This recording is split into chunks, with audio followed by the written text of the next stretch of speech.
ఇప్పుడు మనం జలియన్వాలాబాగ్ మెసకర్ గురించి చెప్పుకుందాం. 1919 April 9th 1919 April 9th the national leaders Saifuddin Kitchlew and doctor Satyapal and doctor సత్యపాల్ని అరెస్ట్ చేశారు. సో ఏప్రిల్ 13th ఆ రోజు పంజాబ్లో బైసాఖీ డే సెలబ్రేట్ చేసుకుంటారు ఆ రోజు. సో అదే రోజున ఏప్రిల్ 13th సో ఏ ఫంక్షన్స్ అయినా కూడా వాళ్ళు ఎక్కడ జలియన్వాలాబాగ్ అమృత్సర్లో జలియన్వాలాబాగ్ ప్లేస్లో వాళ్ళు అక్కడ మీటింగ్ కండక్ట్ చేసుకుంటారు. మీటింగ్ అయినా పబ్లిక్ ఫంక్షన్స్ అయినా కూడా అక్కడ చేసుకుంటారు. సో ఈ ఏప్రిల్ 13th కంటే 2 days బిఫోర్ మైకేల్ ఓ డయర్ అనౌన్స్ చేసిండు ఇద్దరికంటే ఎవరు కూడా మీటింగ్స్ కండక్ట్ చేసుకోవద్దు, ఎవరు కూడా గుంపుగా ఉండొద్దు అని చెప్పి ఆయన అనౌన్స్ చేసిండు. కానీ ఏప్రిల్ 13th ప్రజలందరూ కూడా ఆ బైసాఖీ డేని సెలబ్రేట్ చేసుకోవడానికి పంజాబ్లోని అమృత్సర్లోని ఆ జలియన్వాలాబాగ్లో వాళ్ళు మీటింగ్ కండక్ట్ చేసుకున్నారు. సో అంతే ఈ సైఫుద్దీన్ కిచ్లు అండ్ డాక్టర్ సత్యపాల్ అరెస్ట్లకు నిరసనగా కూడా వాళ్ళు అక్కడ మీటింగ్ కండక్ట్ చేసుకున్నారు. చిన్న పిల్లలు, ఆడవాళ్ళు అందరూ కూడా ఆ మీటింగ్కి అటెండ్ అయ్యారు. సో ఈ జలియన్వాలాబాగ్ ప్లేస్ ఎట్లుంటుందంటే 3 వైపులా చాలా పెద్ద గోడలతో ఉంటుంది. ఒకే ఒక చిన్న ద్వారం వెళ్ళడానికైనా పోవడానికైనా ఉంటుంది. సో జనరల్ డయర్ ఏం చేసిందంటే ఆ మొత్తం రౌండ్ చుట్టి ఎటువంటి ఇన్ఫర్మేషన్ ముందుగా ఇవ్వకుండా అందరినీ చుట్టి ఆయన కాల్పులు స్టార్ట్ చేసిండు. సో చాలా మంది చనిపోయారు, చాలా మంది గాయపడ్డారు. ఆయన ఏమన్నాడంటే నా తుపాకీలో ఉన్నటువంటి తూటాలు అయిపోకపోయి ఉంటే ఇంకా నేను దీన్ని కంటిన్యూ చేసేవాడిని అని కూడా ఆయన స్టేట్మెంట్ ఇచ్చింది. సో ఇట్లా చనిపోయారు. సో ఈ జలియన్వాలాబాగ్ దీనికి నిరసనగా Rabindranath Tagore renounced his knighthood, అతని నైట్హుడ్ బిరుదుని అతను తిరిగి ఇచ్చేసింది. సో రవీంద్రనాథ్ ఠాగూర్. సో ఈ జలియన్వాలాబాగ్ మీద ఒక కమిటీ వేశారు. ఆ కమిటీ ఏంటి అంటే ఈ ఇన్సిడెంట్ మీద, జలియన్వాలాబాగ్ ఇన్సిడెంట్ మీద కమిటీ వేశారు. అది హంటర్ కమిటీని వేశారు జలియన్వాలాబాగ్ ఇన్సిడెంట్ మీద. సో ఈ బ్రిటిషర్స్ ఏమన్నారు అంటే only 379 according to Britishers 379 members చనిపోయారు, 1100 మెంబర్స్ వాళ్ళు గాయపడ్డారు అని చెప్పిండు. 379 మెంబర్స్ చనిపోయారు, 1100 మెంబర్స్. బట్ ఐఎన్సి వీళ్ళు కూడా ఒక కమిటీని ఫామ్ చేసుకున్నారు ఈ ఇన్సిడెంట్ మీద. సో వీళ్ళు ఏమన్నారు అంటే కాదు, 1000 మెంబర్స్ చనిపోయారు, 1500 వరకు వాళ్ళు గాయపడ్డారు అని చెప్పారు. సో వీళ్ళ లెక్కలకి చాలా తేడా ఉంది. వీళ్ళేమో బ్రిటిషర్స్ ఏమో 379 మెంబర్స్ చనిపోయారని చెప్పారు, 1100 మంది గాయపడ్డారని చెప్పారు. మన ఐఎన్సి ఇండియన్ నేషనల్ కాంగ్రెస్ వాళ్ళు సర్వే చేస్తేనేమో వాళ్ళు వేసిన కమిటీ ప్రకారం 1000 మెంబర్స్ చనిపోయారు, 1500 మంది గాయపడ్డారు, 1500 మంది గాయపడ్డారు. సో జలియన్వాలాబాగ్ ఈ పంజాబ్లో జరిగినటువంటి జలియన్వాలాబాగ్ ఈ ఉద్దమ్ సింగ్ అనే అతను మైకేల్ ఓ డయర్ని చంపేసింది 1940లో. ఎందుకంటే ఆయన వల్లనే కదా ఇది జరిగింది కాబట్టి 1940లో ఉద్దమ్ సింగ్ మైకేల్ ఓ డయర్ని చంపేసిండు. సో ఇతన్ని ఉరి తీశారు ఉద్దమ్ సింగ్. ఈ 1919లో జరిగిన రౌలత్ యాక్ట్ ఖిలాఫత్ ఇష్యూస్కి బాగా ప్రాబ్లమ్స్ ఫేస్ చేసి, సో ఈ ప్రాబ్లమ్స్ మనం సాల్వ్ చేయాలంటే ఈ ఖిలాఫత్ ఇష్యూ కూడా జరుగుతుంది. So next 1919 Khilafat issue. 1919లో రౌలత్ యాక్ట్ అని చెప్పుకున్నాం. 1919 ఏప్రిల్ 13 పంజాబ్ జలియన్వాలాబాగ్ మెసకర్ జరిగింది పంజాబ్లో. Next 1919 Khilafat movement. సో ఏంటి ఖిలాఫత్ మూమెంట్ అంటే ఫస్ట్ వరల్డ్ వార్లో టర్కీ జర్మనీకి ఆస్ట్రియా సైడ్ ఉంది. సో బ్రిటన్కి ఆపోజిట్గా ఉంది. సో ఫస్ట్ వరల్డ్ వార్ తర్వాత వాళ్ళు ఓడిపోయిన తర్వాత టర్కీపై సెవర్స్ సంధిపై సంతకం పెట్టించుకొని టర్కీతోటి అవమానకరమైనటువంటి షరతులు విధించారు బ్రిటిష్ వాళ్ళు. సో అందులో భాగంగా ఈ ఖలీఫా అంటే టర్కీ సుల్తాన్ని ఖైదీ చేశారు. టర్కీ సుల్తాన్ని ఖలీఫా అని పిలుస్తారు. సో ఇతను ముస్లిమ్స్ యొక్క స్పిరిచువల్ హెడ్ ఖలీఫా. సో ఈ ఖలీఫా పదవిని తీసివేయడం జరిగింది. దీంతో ప్రపంచ ముస్లిమ్స్ అందరూ కూడా ఒకటై ఈ ఖలీఫా పదవిని మళ్ళీ తీసుకురావాలి అని చెప్పి అందరూ ఒకటై ఉద్యమించారు. అదే ఖిలాఫత్ మూమెంట్. సో మన all Indian Khilafat committee form అయింది 1919లో. ఖిలాఫత్ కమిటీ ఫామ్ అయింది 1919లో. అది ఫామ్ చేసింది ఎవరు అంటే ఆలీ బ్రదర్స్, మౌలానా ఆజాద్, అజ్మల్ ఖాన్, హస్రత్ మహనీ. అలీ బ్రదర్స్ అంటే షౌకత్ అలీ, మహమ్మద్ అలీ. అలీ బ్రదర్స్, మౌలానా ఆజాద్, అజ్మల్ ఖాన్ ఈ ఖిలాఫత్ కమిటీని మన ఇండియాలో ఫామ్ చేసిన persons. And Hasrat Mohani. Ali brothers అంటే షౌకత్ అలీ, మహమ్మద్ అలీని అలీ బ్రదర్స్ అంటారు.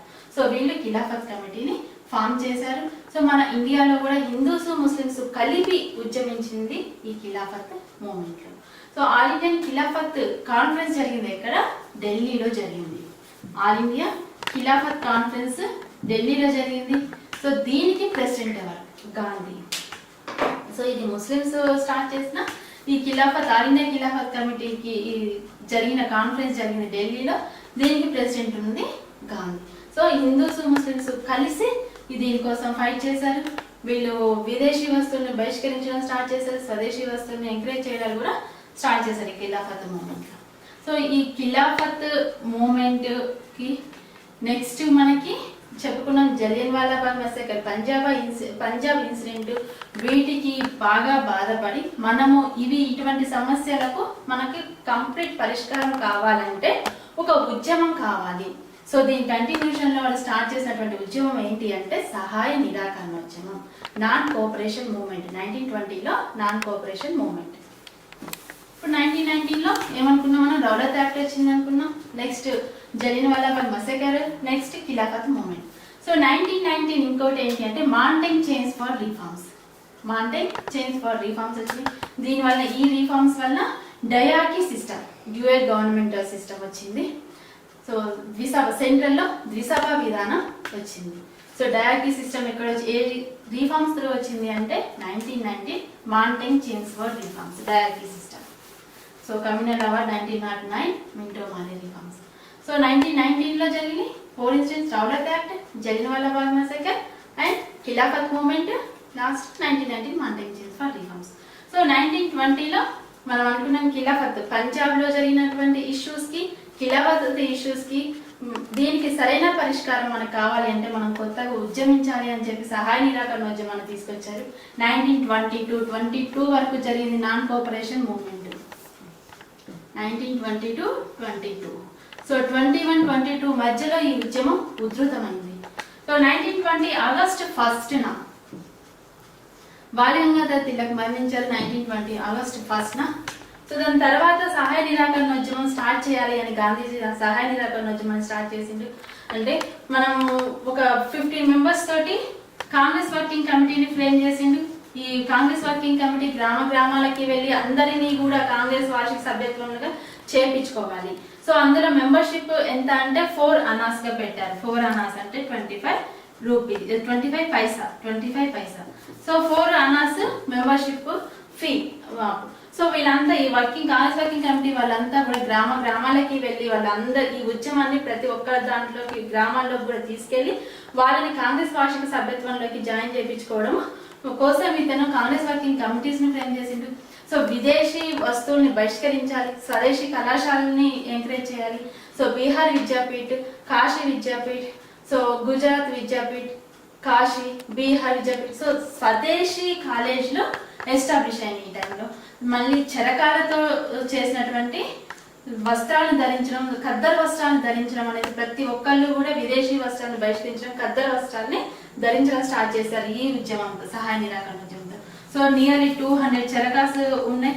సో ఈ చరకాస్ లో వాళ్ళు ఖద్దర్ వస్త్రాలని ధరించడం స్టార్ట్ చేశారు. సో ఈ మూమెంట్ ఉధృతంగా జరిగింది. కేరళలో మోప్లాలు ఈ టైంలోనే కేరళలో మోప్లాలు తిరుగుబాటు చేశారు. సో అకాలీ వాళ్ళ తిరుగుబాటు జరిగింది. పంజాబ్లో సిక్కులు చేశారు అకాలీ మూమెంట్. సో ఇట్లాంటి మూమెంట్స్ జరిగి చాలా ఉధృతంగా ఉన్న టైంలో సహాయ నిరాకరణ. సో ఈ టైంలో 1921 ఇంకా ఉంది. 1921 విజయవాడలో కాంగ్రెస్ వార్షిక సమావేశం జరిగింది. 1921 విజయవాడ.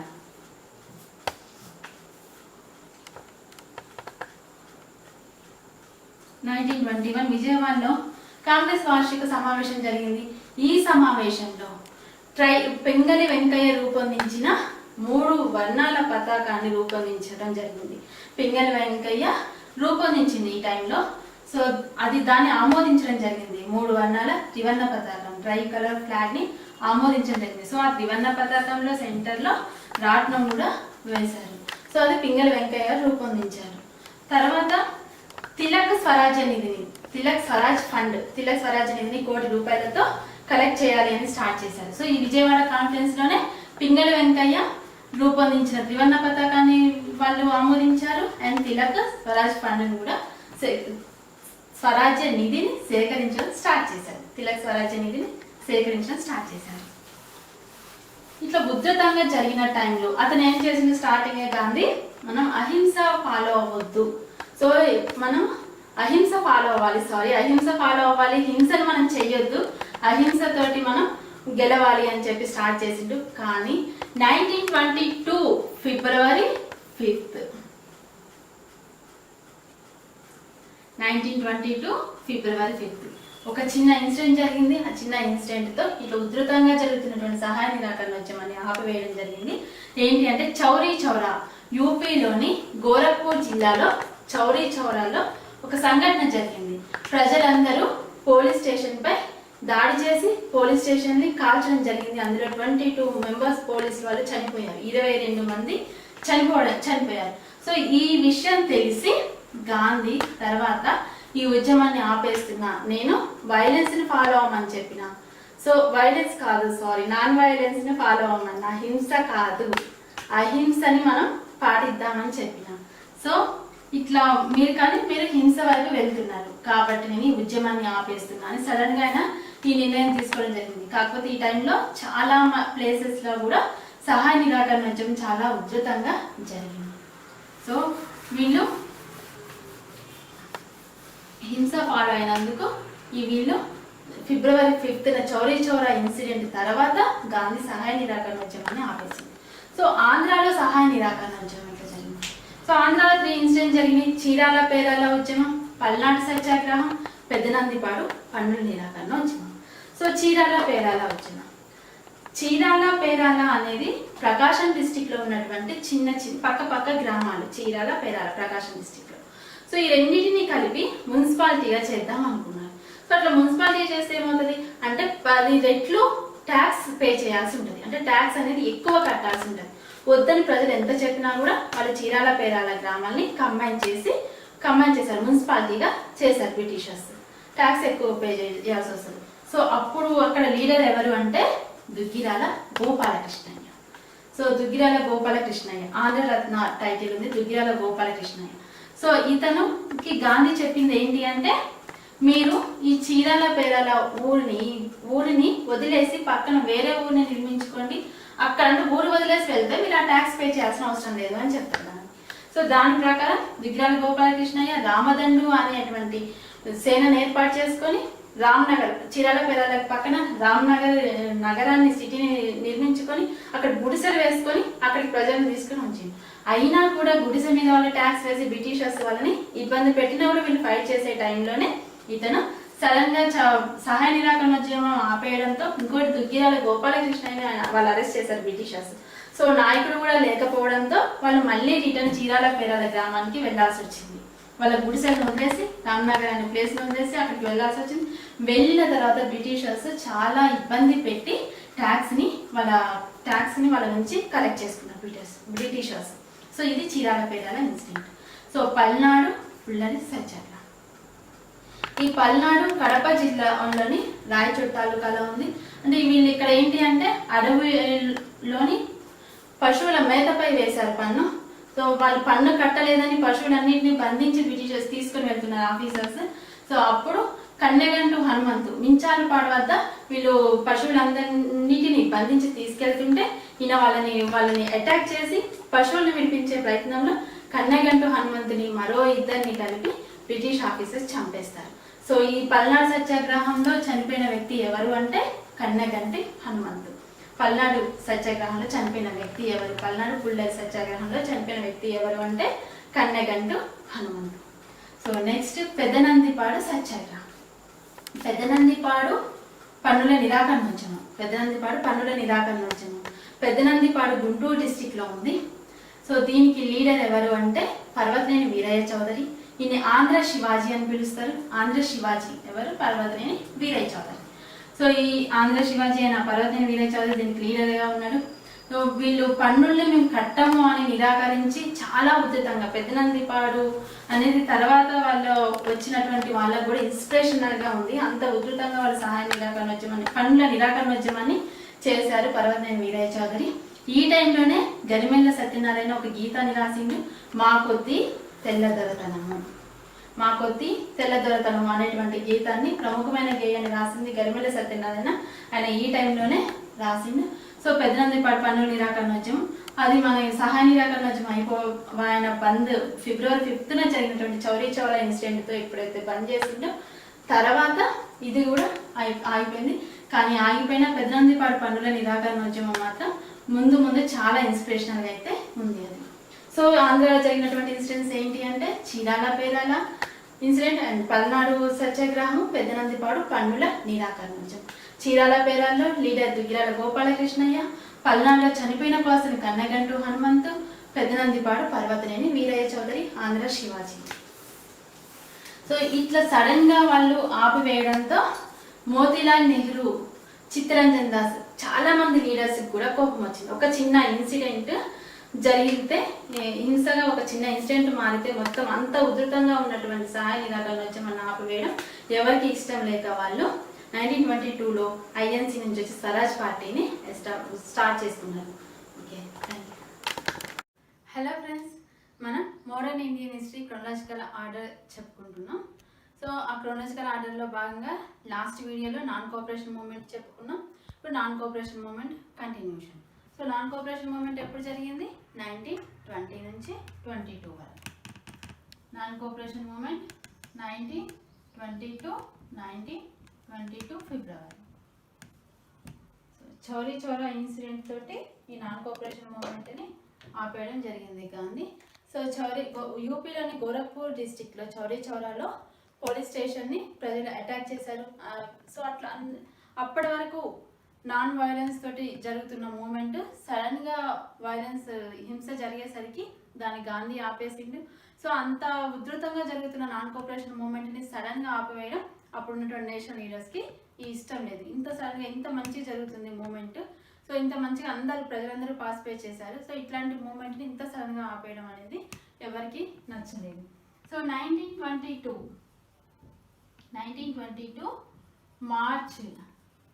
1922 మార్చ్లో గాంధీని అరెస్ట్ చేశారు.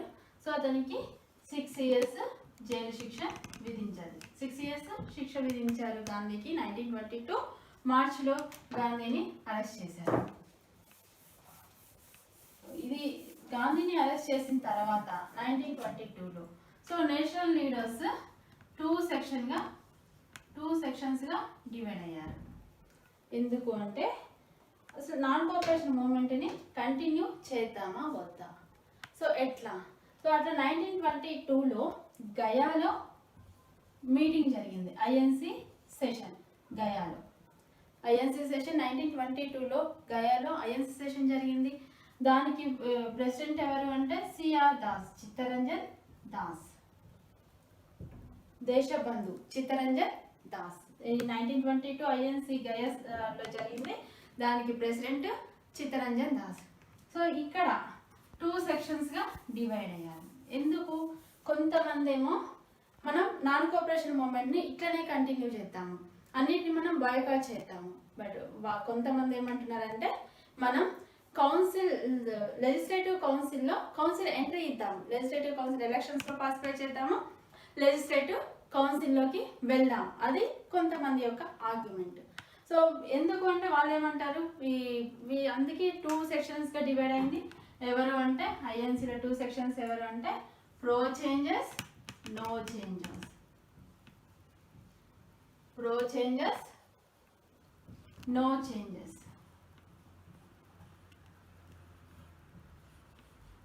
సో ఈ నో చేంజెస్ ఏమంటారు అంటే మీరు కౌన్సిల్ ఎంట్రీకి వెళ్ళడం కరెక్ట్ కాదు, మీరు అట్లా వెళ్తే మనం ఇప్పటి వరకు రెవల్యూషనరీ చాలా అంటే ఆ రెవల్యూషనరీ జీల్ అనేది పోతుంది మనకి. సో మనలో అట్లాంటిది పోయి మనం మళ్ళీ ఎప్పటిలాగా వాళ్ళలో కలిసిపోతాం. సో ఇప్పుడు మంచిగా అన్ని బైకాట్ చేసుకుంటూ దాన్ని ఇంకా కంటిన్యూ చేస్తున్నాం, మాస్ పీపుల్ కూడా ఇందులో ఇన్వాల్వ్ అవుతున్నారు. సో ఇట్లాంటి పరిస్థితుల్లో మనం మళ్ళీ వెళ్ళి లెజిస్లేటివ్ కౌన్సిల్లో దీన్ని ఆపేసి లెజిస్లేటివ్ కౌన్సిల్లో ఎంటర్ అవ్వడం అనేది కరెక్ట్ కాదు. సో గాంధీ ఆయన లేకపోయినా కూడా మనము దీన్ని శాంతియుతంగానే కంటిన్యూ చేద్దాము. సో కన్స్ట్రక్టివ్ వర్క్ని చేద్దాం, మనం దీన్ని కంటిన్యూ చేద్దాం అని చెప్పేసి నో చేంజెస్ యొక్క ఆర్గ్యుమెంట్. సో ప్రో చేంజెస్ ఏమంటున్నారంటే, మేము అందులోకి ఎంటర్ అయినంత మాత్రం నాన్ కోఆపరేషన్ మూవ్మెంట్ని ఆపేసినట్లు కాదు. మేము లెజిస్లేటివ్ కౌన్సిల్ ఎంటర్ అయితే బ్రిటిషర్స్ యొక్క వీక్నెస్ తెలుస్తుంది. ఇంకోటి పొలిటికల్గా మన ఆర్గ్యుమెంట్ వాళ్ళకి వినిపించడానికి ఛాయిస్ ఉంటుంది, మన వాయిస్ అనేది వాళ్ళకి వినిపించవచ్చు పొలిటికల్గా. మళ్ళీ వాళ్ళ వీక్నెసెస్ ఏంటి అనేది మనకు అర్థమవుతుంది. సో మేము నాన్ కోఆపరేట్ సో ద ఎండార్మెంట్ థియరీని వీళ్ళు ఫాలో అయ్యారు. కాబట్టి మేము అందులో వెళ్ళినంత మాత్రం మేము కలోనియల్ గవర్నమెంట్ని సపోర్ట్ చేసినట్లు కాదు అని చెప్పేసి ప్రో చేంజెస్ యొక్క argument.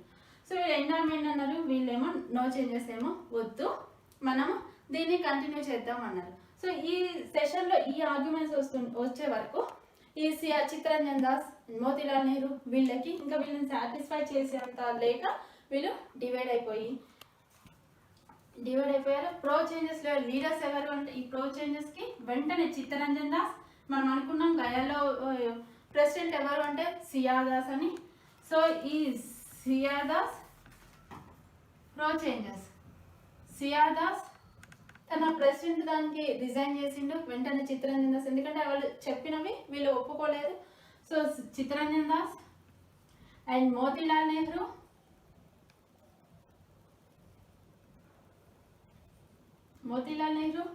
Ajmal Khan,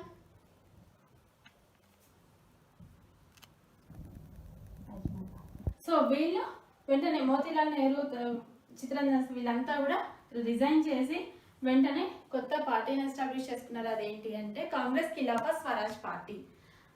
1923 Congress Khilafat Swaraj party establish అయింది. 1923 కాంగ్రెస్ ఖిలాఫత్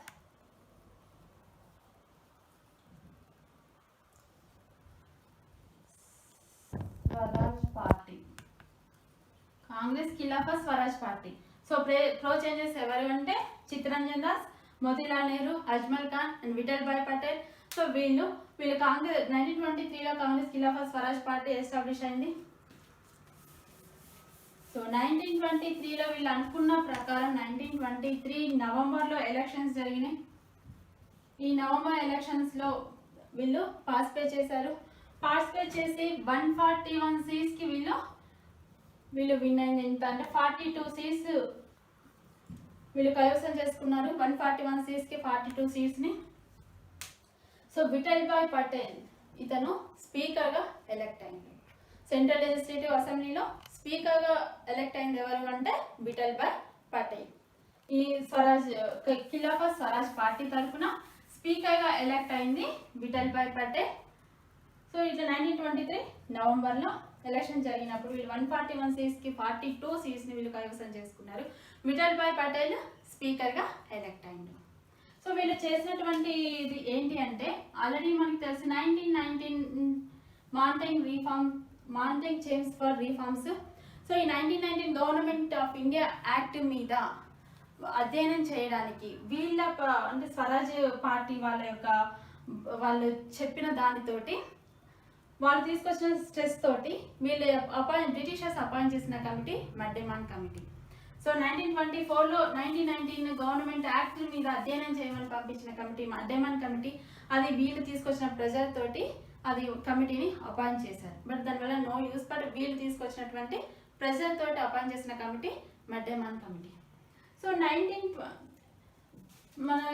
వాళ్ళు ఉన్న no changes C Rajaji, Chakravarthula Rajagopalachari and Rajendra Prasad, Vallabhbhai Patel, M A Ansari, Mukhtar Ahmed Ansari, M A Ansari. So వీళ్ళు నో చేంజెస్. సో వీళ్ళకి ఉన్న డిఫరెన్స్ ఓన్లీ కౌన్సిల్ ఎంట్రీ, అంటే వీళ్ళు లెజిస్లేటివ్లో ఎంట్రీ అవుదామని వీళ్ళు అనుకున్నారు, అవ్వద్దు అని వాళ్ళు అనుకున్నారు. సో లెజిస్లేటివ్ కౌన్సిల్ ఎంట్రీ అవుదాం అనుకున్న వాళ్ళు స్వరాజిస్ట్ అయ్యారు, కాదు అనుకున్న వాళ్ళు నో చేంజెస్ అయ్యారు. అంతే, ఒక్క డిఫరెన్సే. సో మరి మనకి ఆల్రెడీ స్ప్లిట్ అయ్యారు ఐఎన్సీలో. ఎప్పుడు అయ్యారు మనకు తెలుసు, 1907 సూరత్ సెషన్లో. మనం ఆల్రెడీ చెప్పుకున్నాం, సూరత్ సెషన్లో వీళ్ళు స్ప్లిట్ అయ్యారు. ఎక్స్ట్రీమిస్ట్ మోడరేట్స్గా వాళ్ళు అయ్యారు. అప్పుడు ఉన్నటువంటి ప్రెసిడెంట్ రాస్ బిహారీ ఘోష్ అని చెప్పుకున్నాం. సో ఈ ఎక్స్ట్రీమిస్ట్ ఈ టైంలో కంప్లీట్గా వాళ్ళ ఐడియాలజీ చేంజ్, అంటే వాళ్ళు కంప్లీట్గా డివైడ్ అయిపోయినట్లు. కానీ ఇప్పుడు అయినటువంటిది మాత్రం అట్లా కాదు. 1922లో డివైడ్ అయింది, వాళ్ళు కంప్లీట్ అయినట్లు కాదు. ఈ స్వరాజిస్ట్ కాంగ్రెస్లో ఉండే వాళ్ళ వర్క్ కంటిన్యూ చేశారు. వాళ్ళ ఐడియాలజీ సేమ్. వాళ్ళు లీడర్గా గాంధీనే ఒప్పుకున్నారు. ఈ ప్రో చేంజెస్ అయినా నో చేంజెస్ అయినా వాళ్ళ లీడర్ ఎవరు అనుకున్నారంటే గాంధీని యాక్సెప్ట్ చేశారు. అండ్ వాళ్ళ ఐడియాలజీ సేమ్. బట్ 1907లో వచ్చిన ఎక్స్ట్రీమిస్ట్ మోడరేట్స్ వాళ్ళ ఐడియాలజీ కంప్లీట్గా చేంజ్. మనకు తెలుసు, ఎక్స్ట్రీమిస్ట్ కంప్లీట్గా మిలిటెంట్ నేషనలిజంని ఫాలో అయ్యారు. Moderates 3 P's method, pray, petition and protest. So 3 P's method. So వాళ్ళు కంప్లీట్ వాళ్ళ ఐడియాలజీ చేంజ్. సో ఇక్కడ 1907లో ఉన్న సూరత్ స్ప్లిట్ ఇది మాత్రం ఈక్వల్ కాదు. ఇది ఓన్లీ లెజిస్లేటివ్ అసెంబ్లీలో ఎంట్రీ ఇద్దామని వీళ్ళు, వద్దు అని వాళ్ళు. సో అది ఒక్కటే. ఇద్దామని ఒప్పుకున్న వాళ్ళు స్వరాజిస్టులు అయ్యారు, కాదు అన్న వాళ్ళు నో చేంజెస్ అయ్యారు. సో 1924లో గాంధీ రిలీజ్ అయింది. సో యాక్చువల్గా 1922లో ఆయన అరెస్ట్ చేసినప్పుడు 6 years అన్నారు. కానీ ఆయనకి హెల్త్ బాగాలేకపోవడంతో 24లో రిలీజ్ చేశారు. 1924లో ఆయన రిలీజ్ అయిన తర్వాత ఆయనకి యాక్చువల్గా ఈ లెజిస్లేటివ్ కౌన్సిల్ ప్రో చేంజెస్కి ఆయన మద్దతు తెలపలేదు. బట్ ఇంకా ఏమీ చేయలేక సైలెన్స్ ఉన్నాడు. సో అంటే లెజిస్లేటివ్ కౌన్సిల్లో ఎంటర్ అవ్వడం ఆయనకి ఇష్టం లేదు, కానీ ఏమీ చేయలేకపోయిండు. సో 1924లో ఆయన రిలీజ్ అయిన తర్వాత ఐఎన్సీ సెషన్కి ఈయన ప్రెసిడెంట్గా ఉన్నాడు గాంధీ. సో గాంధీ ఎక్కడ జరిగింది ఐఎన్సీ సెషన్? బెల్గాంలో జరిగింది. బెల్గాం కర్ణాటకలో లొకేట్ అయింది. సో ఈ ఒక్క సెషన్కి మాత్రమే గాంధీ ప్రెసిడెంట్గా ఉన్నాడు. 1924 ఇండియన్ నేషనల్ కాంగ్రెస్ సెషన్ బెల్గాంలో జరిగింది. ఆ ఒక్క సెషన్కే గాంధీ ప్రెసిడెంట్గా ఉన్నాడు. So 1924 INC session. 1925లో చిత్తరంజన్ దాస్ చనిపోతాడు. 1925లో చిత్తరంజన్ దాస్ చనిపోతాడు. సో చిత్తరంజన్ దాస్ చనిపోయిన తర్వాత ఈ స్వరాజ్ పార్టీ అనేది చిన్నగా వీక్ అవ్వడం జరిగింది. తర్వాత అది కాంగ్రెస్లో మెర్జ్ అయింది. సో 1923లో కాంగ్రెస్ ఖిలాఫత్ స్వరాజ్ పార్టీ ఎస్టాబ్లిష్ అయింది. చిత్తరంజన్ దాస్ చనిపోయిన తర్వాత అది వీక్ అయిపోయి తర్వాత కాంగ్రెస్లో మెర్జ్ అయిపోయింది ఐఎన్సీలో. 1924లో హెచ్ఆర్ఏ ఫామ్ అయింది. HRA Hindustan republican association. So ఈ హెచ్ఆర్ఏ ఫామ్ చేసిన ఎక్కడ అంటే కాన్పూర్లో.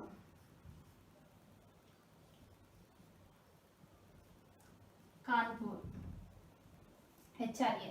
సో హెచ్ఆర్ఏ తర్వాత రీనేమ్ ఏంటి అంటే HSRA, Hindustan socialist republican association. Hindustan republic association and Hindustan socialist republican association ఇది ఫామ్ అయింది. సో 1924లో ఇది ఎస్టాబ్లిష్ అయింది హెచ్ఆర్ఏ కాన్పూర్లో. రామ్ ప్రసాద్ బిస్మిల్, జోగేష్ చంద్ర చటర్జీ అండ్ సచీంద్ర సన్యాల్ వీళ్ళు దీని ఫౌండర్స్. సో ఇది 1925లో కకోరి ఈ రైలు దోపిడీ ఒకటి జరిగింది. కకోరి ట్రైన్ లక్నో నుంచి వస్తుంటే 1925లో లక్నో నుంచి వస్తుంటే దాన్ని లూటీ చేసి ప్రభుత్వ ధనాన్ని, అఫీషియల్గా ఉన్నటువంటి ధనాన్ని వీళ్ళు దోచుకోవడం జరిగింది. దాంతో కొంతమందిని అరెస్ట్ చేశారు. బిస్మిల్, రాజేంద్ర లోహరి, సో కొంతమందిని వీళ్ళు ఉరి తీయడం జరిగింది బ్రిటిషర్స్. అది చేసినటువంటి వాళ్ళు హెచ్ఆర్ఏలోని సభ్యులు. So 1924 HRA establish HRA.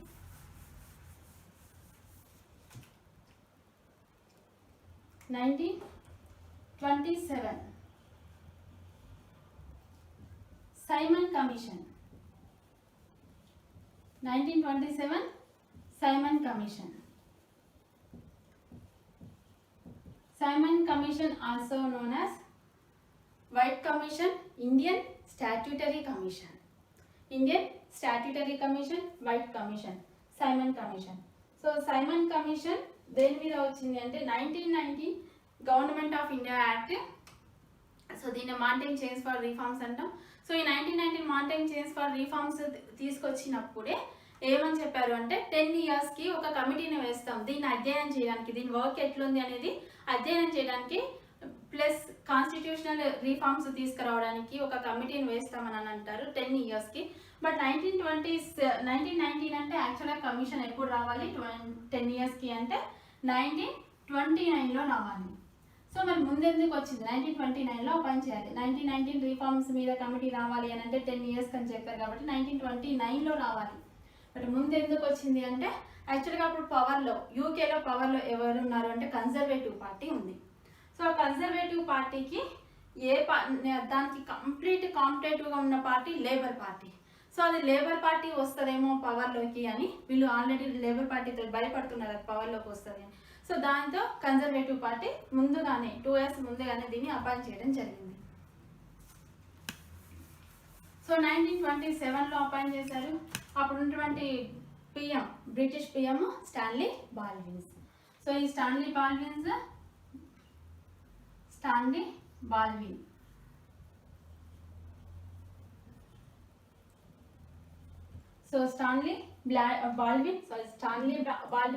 So ఈ స్టాన్లీ బాల్విన్ ఈ సైమన్ కమిషన్ అపాయింట్ చేసిండు. సో 7 members 6+1 ఒకతను చైర్మన్. So 6 members. ఈ chairman sir John Simon. So ఈ 6 membersలో ఒకతను ఎవరు అంటే క్లెమెంట్ అట్లీ. ఈ 6 membersలో ఒకతను క్లెమెంట్ అట్లీ. సో మనకి తెలుసు క్లెమెంట్ అట్లీ తర్వాత ఇండిపెండెంట్ ఇండియాలో British PM Clement Atlee. So ఈ అట్లీ కూడా ఇందులో మెంబర్. సో ఈ 7 members కూడా Britishers, white men, so white people, అందుకే దీన్ని వైట్ కమిటీ అంటారు. సో ఇందులో వైట్ పీపులే ఉన్నారు. సో కాన్స్టిట్యూషన్ని దాని గురించి ప్లస్ 9 అంటే ఒక ఇండియన్స్ ఒక్కళ్ళు కూడా లేరు, ఇండియన్స్ యొక్క ఫ్యూచర్ డిసైడ్ చేసేది బ్రిటిషర్స్. అంతే కదా, కాన్స్టిట్యూషనల్ రిఫార్మ్స్ని చేయాలి సో అని వీళ్ళు అది ప్లస్ 1919 కమిటీ మీద అధ్యయనం కోసం ఇది అపాయింట్ చేయడం జరిగింది. సో బ్రిటిషర్స్ ఇండియన్స్ యొక్క ఫ్యూచర్ డిసైడ్ చేసేది బ్రిటిషర్స్. సో మేము ఒప్పుకోమని మోతీలాల్ నెహ్రూ లాంటి లీడర్స్ అంటారు. సో అప్పుడు మన సెక్రటరీ స్టేట్ ఎవరు ఉన్నది అంటే ఇండియన్ సెక్రటరీ స్టేట్గా ఉన్నది లార్డ్ బిర్కెన్హెడ్. సో ఈ లార్డ్ బిర్కెన్హెడ్ ఏమన్నారంటే మీకు అసలు కాన్స్టిట్యూషన్ రాయడమే మీకు చేత కాదు, మీకు చేతనైతే ముందు కాన్స్టిట్యూషన్ రాసి చూడండి అని ఒక ఛాలెంజ్ వేస్తారు. సో దానితో వచ్చింది Nehru report and Jinnah 14 points. Muhammad Ali Jinnah 14 points and Nehru report. So ఇతను వీళ్ళు ఒప్పుకోలేదు. 7 members మొత్తము బ్రిటిషర్సే ఉన్నారు. సో మా ఫ్యూచర్ని డిసైడ్ చేయడానికి వాళ్ళు ఎవరు, సో మమ్మల్ని అపాయింట్ చేయలేదు కాబట్టి మేము దాన్ని రానివ్వము అని చెప్పారు. సో అప్పుడు లార్డ్ బిర్కెన్హెడ్ ఛాలెంజ్ వేస్తాడు. ఆ ఛాలెంజ్కి నెహ్రూ రిపోర్ట్ తయారవుతుంది. ఓకే, సో 1927 మద్రాస్లో ఐఎన్సి సెషన్ జరుగుతుంది. మద్రాస్ దీనికి ప్రెసిడెంట్ ఎవరు అంటే ఎంఏ అన్సారీ.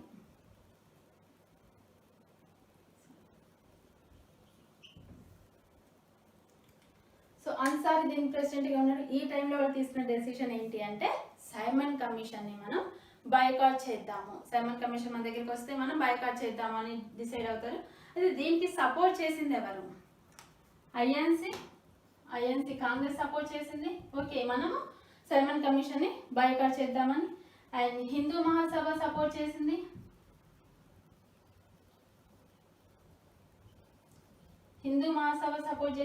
ఐఎన్సి సపోర్ట్ చేసింది. సో ముస్లిం లీగ్లో వచ్చేసి 2 groups-గా డివైడ్ అయ్యారు. అందులో ఒక గ్రూప్ మనకి సపోర్ట్ చేసింది అంటే సైమన్ గోబ్యాక్కి సపోర్ట్ చేసింది. మహమ్మద్ అలీ జిన్నా లీడర్గా ఉన్నటువంటి గ్రూపు సపోర్ట్ చేసింది. జిన్నా ఉన్నటువంటి గ్రూపు సైమన్ కమిషన్ గోబ్యాక్కి సపోర్ట్ చేసింది. సో సైమన్ కమిషన్ గోబ్యాక్కి అంటే మనం సైమన్ కమిషన్ని ఆపేద్దాం అన్నదానికి సపోర్ట్ చేసింది ఐఎన్సి, హిందూ మహాసభ అండ్ మహమ్మద్ అలీ జిన్నా లీడర్గా ఉన్నటువంటి గ్రూప్. సో అపోజ్ చేసింది ఎవరు అంటే ఈ ఐఎన్సి సెషన్లో అపోజ్ చేసింది ఎవరు అంటే జస్టిస్ పార్టీ వాళ్ళు సైమన్ కమిషన్ కి సపోర్టివ్ గా ఉన్నవాళ్ళు.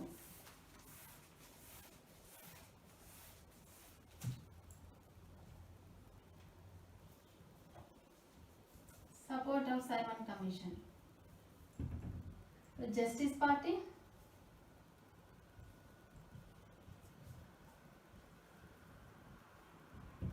అండ్ మొహమ్మద్ షఫీ లీడర్గా ఉన్న ముస్లిం లీగ్ పార్టీ. సో చెప్పిన ముస్లిం లీగ్ 2 గ్రూప్స్గా డివైడ్ అయింది. అందులో మహమ్మద్ అలీ జిన్నా గ్రూప్ ఏమో ఐఎన్సీకి సపోర్ట్ చేసింది అండ్ మొహమ్మద్ షఫీ గ్రూప్ ఏమో సైమన్ కమిషన్ ఓకే అనడానికి సపోర్ట్ చేయడం జరిగింది.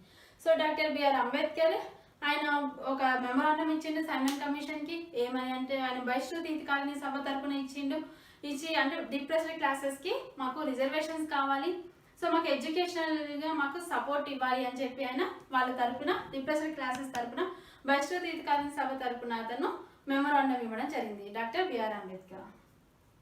So justice party Mohammed Shafi supportive గా ఉన్నటువంటి Muslim league party Simon commission కి సపోర్ట్ చేసింది. సో సైమన్ కమిషన్ ఎప్పుడు వచ్చింది? February 3rd బాంబేలో ఫస్ట్ టైం వచ్చింది Simon commission. February 3rd 1928 February 3rd.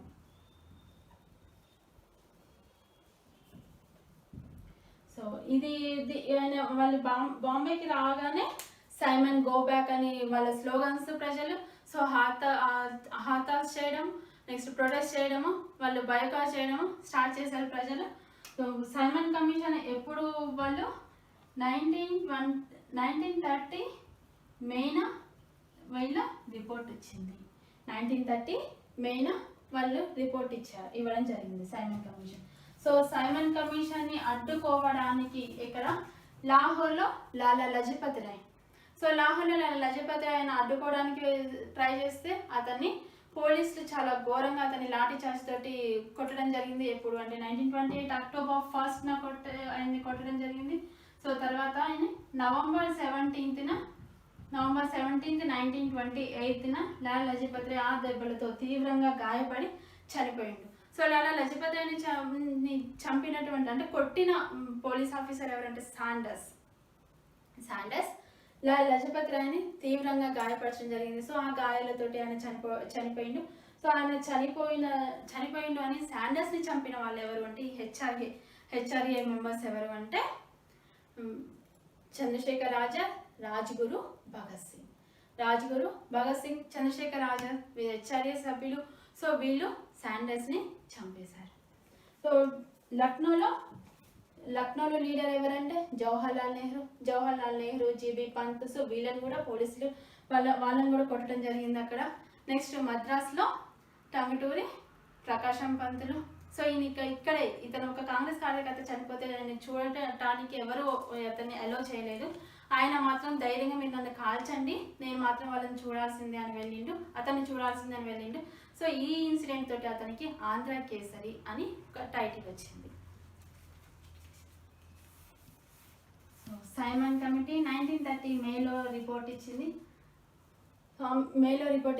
అది ఏమి చెప్పింది అంటే డయార్కీని అబాలిష్ చేయాలి. మనకు తెలిసి 1919 మాంటేగ్ ట్రైన్స్ ఫర్ రిఫార్మ్స్ తోటి డయార్కీ ఇంట్రడ్యూస్ అయిందని చెప్పుకున్నాం. సో ఆ డయార్కీ అనేటువంటి డయార్కీ అంటే ఆర్క్ అనే గ్రీక్ వర్డ్స్ నుంచి వచ్చింది ఇది. సో దీని మీనింగ్ ఏంటి అంటే డ్యూయల్ రూల్. సో ఈ డయార్కీని అబాలిష్ చేయాలని చెప్పి సైమన్ కమిషన్ రిపోర్ట్ ఇచ్చింది. నెక్స్ట్ సింధుని బాంబే నుంచి డివైడ్ చేయాలి అండ్ బర్మాని ఇండియా నుంచి డివైడ్ చేయాలని చెప్పారు. నెక్స్ట్ ప్రొవిన్షియల్ లెజిస్లేటివ్ కౌన్సిల్ మెంబర్స్ని ఇంక్రీజ్ చేయాలి అని చెప్పారు. సో ఇట్లా వీళ్ళు ఇవ్వడం జరిగింది. నెక్స్ట్ నార్త్ వెస్టర్న్ ఫ్రాంటైర్ అండ్ బెలూచిస్తాన్లో వాళ్ళకి లోకల్గా లెజిస్లేటివ్ అసెంబ్లీని ఏర్పాటు చేయాలి అండ్ వాళ్ళకి రెండింటికి కూడా ఈక్వల్ రైట్స్, సెంటర్లో ఈక్వల్గా రిప్రజెంటేటివ్ చేసేటువంటి రైట్స్ ఇవ్వాలి అని చెప్పి సైమన్ కమిషన్ రిపోర్ట్ ఇచ్చింది. సో ఆ టైంకి లేబర్ పార్టీ రావడం వల్ల ఈ సైమన్ కమిషన్ అనేది డస్ట్బిన్లో వేశారు. సో అది దేనికి పనికి రాకుండా అవి తీసుకోలేదు సైమన్ కమిషన్. సో 1930 మేలో సైమన్ కమిషన్ రిపోర్ట్ ఇచ్చింది. లార్డ్ బిర్కెన్హెడ్ మనకి తెలుసు, లార్డ్ బిర్కెన్హెడ్ ఛాలెంజ్ చేసిందని చెప్పుకున్నాం. సో మోతీలాల్ నెహ్రూ దాన్ని స్వీకరించిన ఛాలెంజ్ని. సో దానికి కోసం 1928 ఫిబ్రవరిలో 1928 ఫిబ్రవరిలో ఆల్ పార్టీ మీటింగ్ పెట్టుకున్నారు. సో డ్రాఫ్ట్ కాన్స్టిట్యూషన్ని తయారు చేద్దాం అనుకున్నారు. సో ఆ డ్రాఫ్ట్ కాన్స్టిట్యూషన్కి చైర్మన్గా ఎవరున్నారంటే మోతీలాల్ నెహ్రూ. సో అందులో members Tej Bahadur Sapru and Subhash Chandra Bose. So కొంతమంది సుభాష్ చంద్రబోస్, మంగల్ సింగ్, సో వీళ్ళందరూ కూడా అందులో మెంబర్స్గా ఉన్నారు. సో ఈ డ్రాఫ్ట్ కమిటీ తయారైంది. ఈ నెహ్రూ రిపోర్ట్ తయారైంది. నెహ్రూ రిపోర్ట్ని సబ్మిట్ చేసింది ఎప్పుడు అంటే ఆగస్ట్ 28న నెహ్రూ రిపోర్ట్ని సబ్మిట్ చేయడం జరిగింది. ఈ నెహ్రూ రిపోర్ట్లో ఉన్నటువంటి ఇంపార్టెంట్ విషయాలు ఏంటి అంటే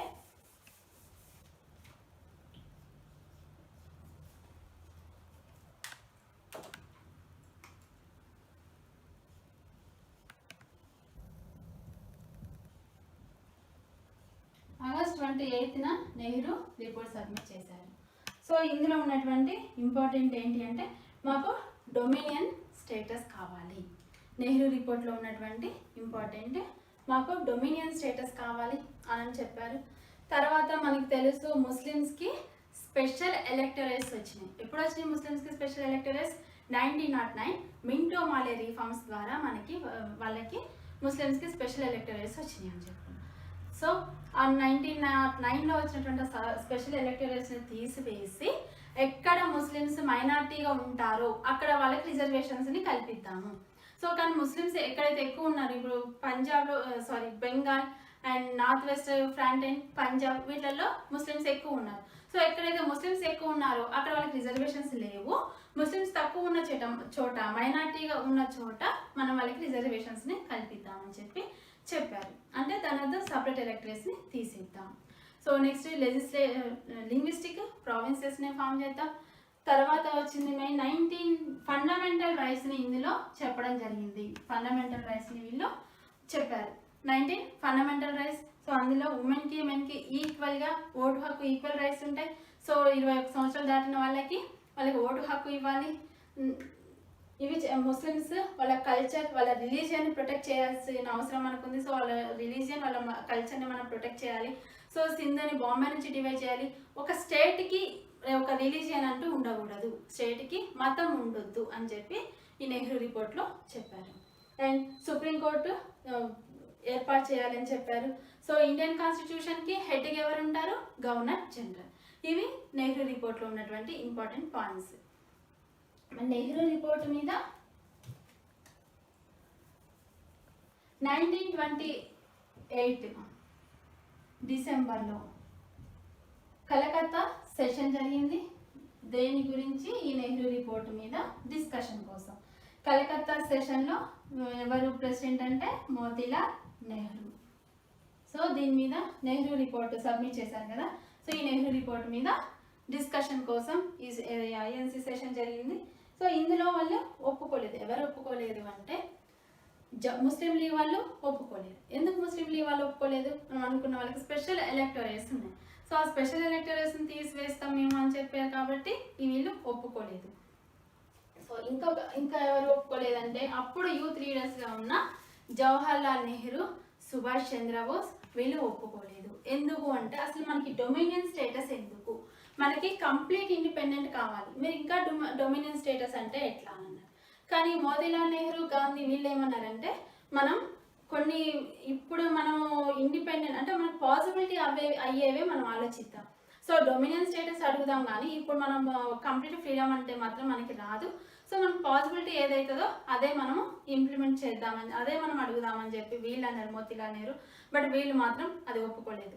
సో మాకు వద్దు. ఇంకా ఏంటి అంటే గాంధీ ఏమంటే సరే మీరు ఇంత అంటున్నారు కాబట్టి 2 ఇయర్స్లో వాళ్ళు మనకి డొమినియన్ స్టేటస్ ఇవ్వకపోతే మనం సివిల్ డిసోబీడియన్స్ని స్టార్ట్ చేద్దాం. దానికి వీళ్ళు ఒప్పుకోలేదు. సో ఓకే 2 ఇయర్స్ వద్దు, టైం పీరియడ్ అనేది 2 ఇయర్స్ వద్దు, 1 ఇయర్కి డిక్రీజ్ చేద్దాం. సో 1 ఇయర్లో వాళ్ళు ఒకవేళ మనకి డొమినియన్ స్టేటస్ ఇవ్వకపోతే మనం సివిల్ డిసోబీడియన్స్ మూమెంట్ స్టార్ట్ చేద్దాం కంప్లీట్ ఇండిపెండెన్స్ కోసం. సో ఇట్లా డిస్కషన్ జరిగింది. సో దీంతో నెహ్రూ రిపోర్ట్ని వాళ్ళు ఒప్పుకోలేదు. ఎందుకంటే వీళ్ళేమో డొమినియన్ స్టేటస్ వద్దన్నారు, ముస్లిం లీగ్ వాళ్ళేమో మాకు సపరేట్ ఎలక్టరేట్స్ కావాలి, మాకున్న సపరేట్ ఎలక్టరేట్స్ని మీరు తీసివేయొద్దు అని చెప్పారు. సో 1928లో ఇంకో ఇన్సిడెంట్ ఏంటి అంటే బార్దోలి సత్యాగ్రహం. బార్దోలి, గుజరాత్లో బార్దోలిలో కరువు వచ్చింది, పంటలు సరిగ్గా లేవు. కానీ బ్రిటిషర్స్ ఏం చేశారంటే 22% ట్యాక్స్ని వేశారు. సో 22% ట్యాక్స్ని వేసేసరికి దీనికి ఆపోజిట్గా పట్టేదారి యువక్ మండలి సభ్యులు కళ్యాణ్జీ మెహతా, కున్వర్జీ మెహతా. సో వీళ్ళు దీనికి ఆపోజిట్గా ఫైట్ చేశారు. ఇందులో ఉన్నటువంటి మెయిన్ లీడర్ ఎవరంటే వల్లభాయ్ పటేల్. సో 1928లో బార్దోలి సత్యాగ్రహం జరిగింది. ఇందులో ఫైట్ చేసినటువంటి ఈ మూమెంట్ ఇంక్రీజ్ చేసినటువంటి పర్సన్ సర్దార్ వల్లభాయ్ పటేల్. ఇందులోనే ఆయనకి సర్దార్ అనే బిరుదు వచ్చింది. ఈ మూమెంట్లో ఇతనికి సర్దార్ అనే టైటిల్ వచ్చింది. సో 1928 బార్దోలి సత్యాగ్రహం.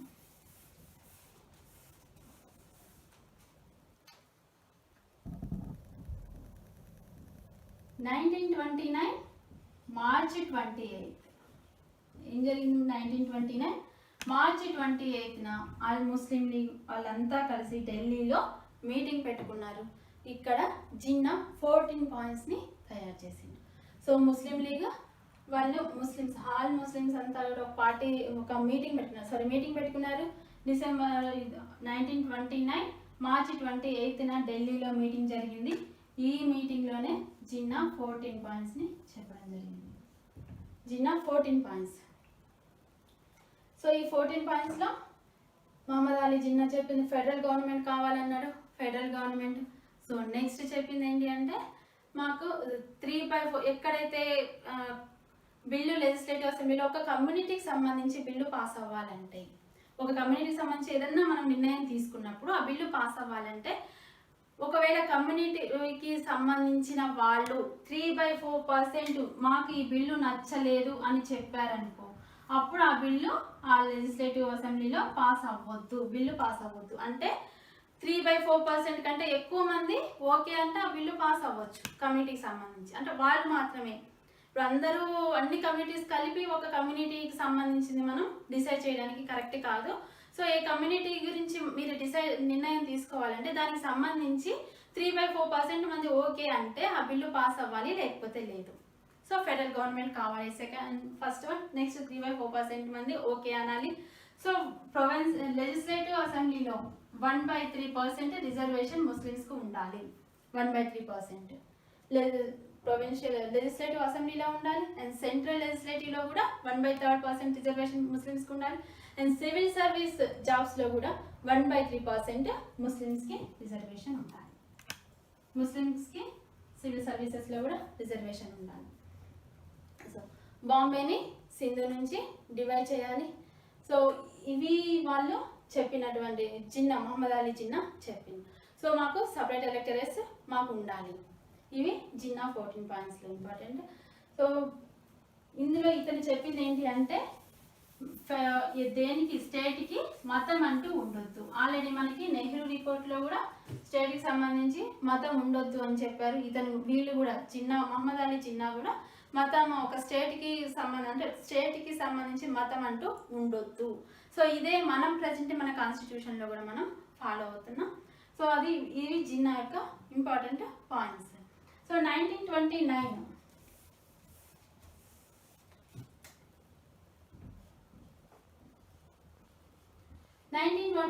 October 31st. 1929 October 31st Irving Declaration.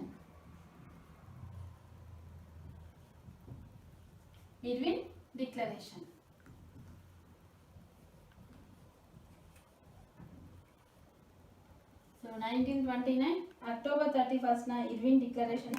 అంటే లార్డ్ ఇర్విన్ ఏం చెప్పిండు అంటే మీకు డొమినియన్ స్టేటస్ ఇస్తాం. సో మీకు డొమినియన్ స్టేటస్ ఇస్తాం, మీకు ఉన్న ప్రాబ్లమ్స్ మీద డిస్కస్ చేయడానికి లండన్లో రౌండ్ టేబుల్ కాన్ఫరెన్స్ని ఏర్పాటు చేస్తాం. మనకు తెలుసు 3 రౌండ్ టేబుల్ సమావేశాలు జరిగినాయి 1930, 31, 32.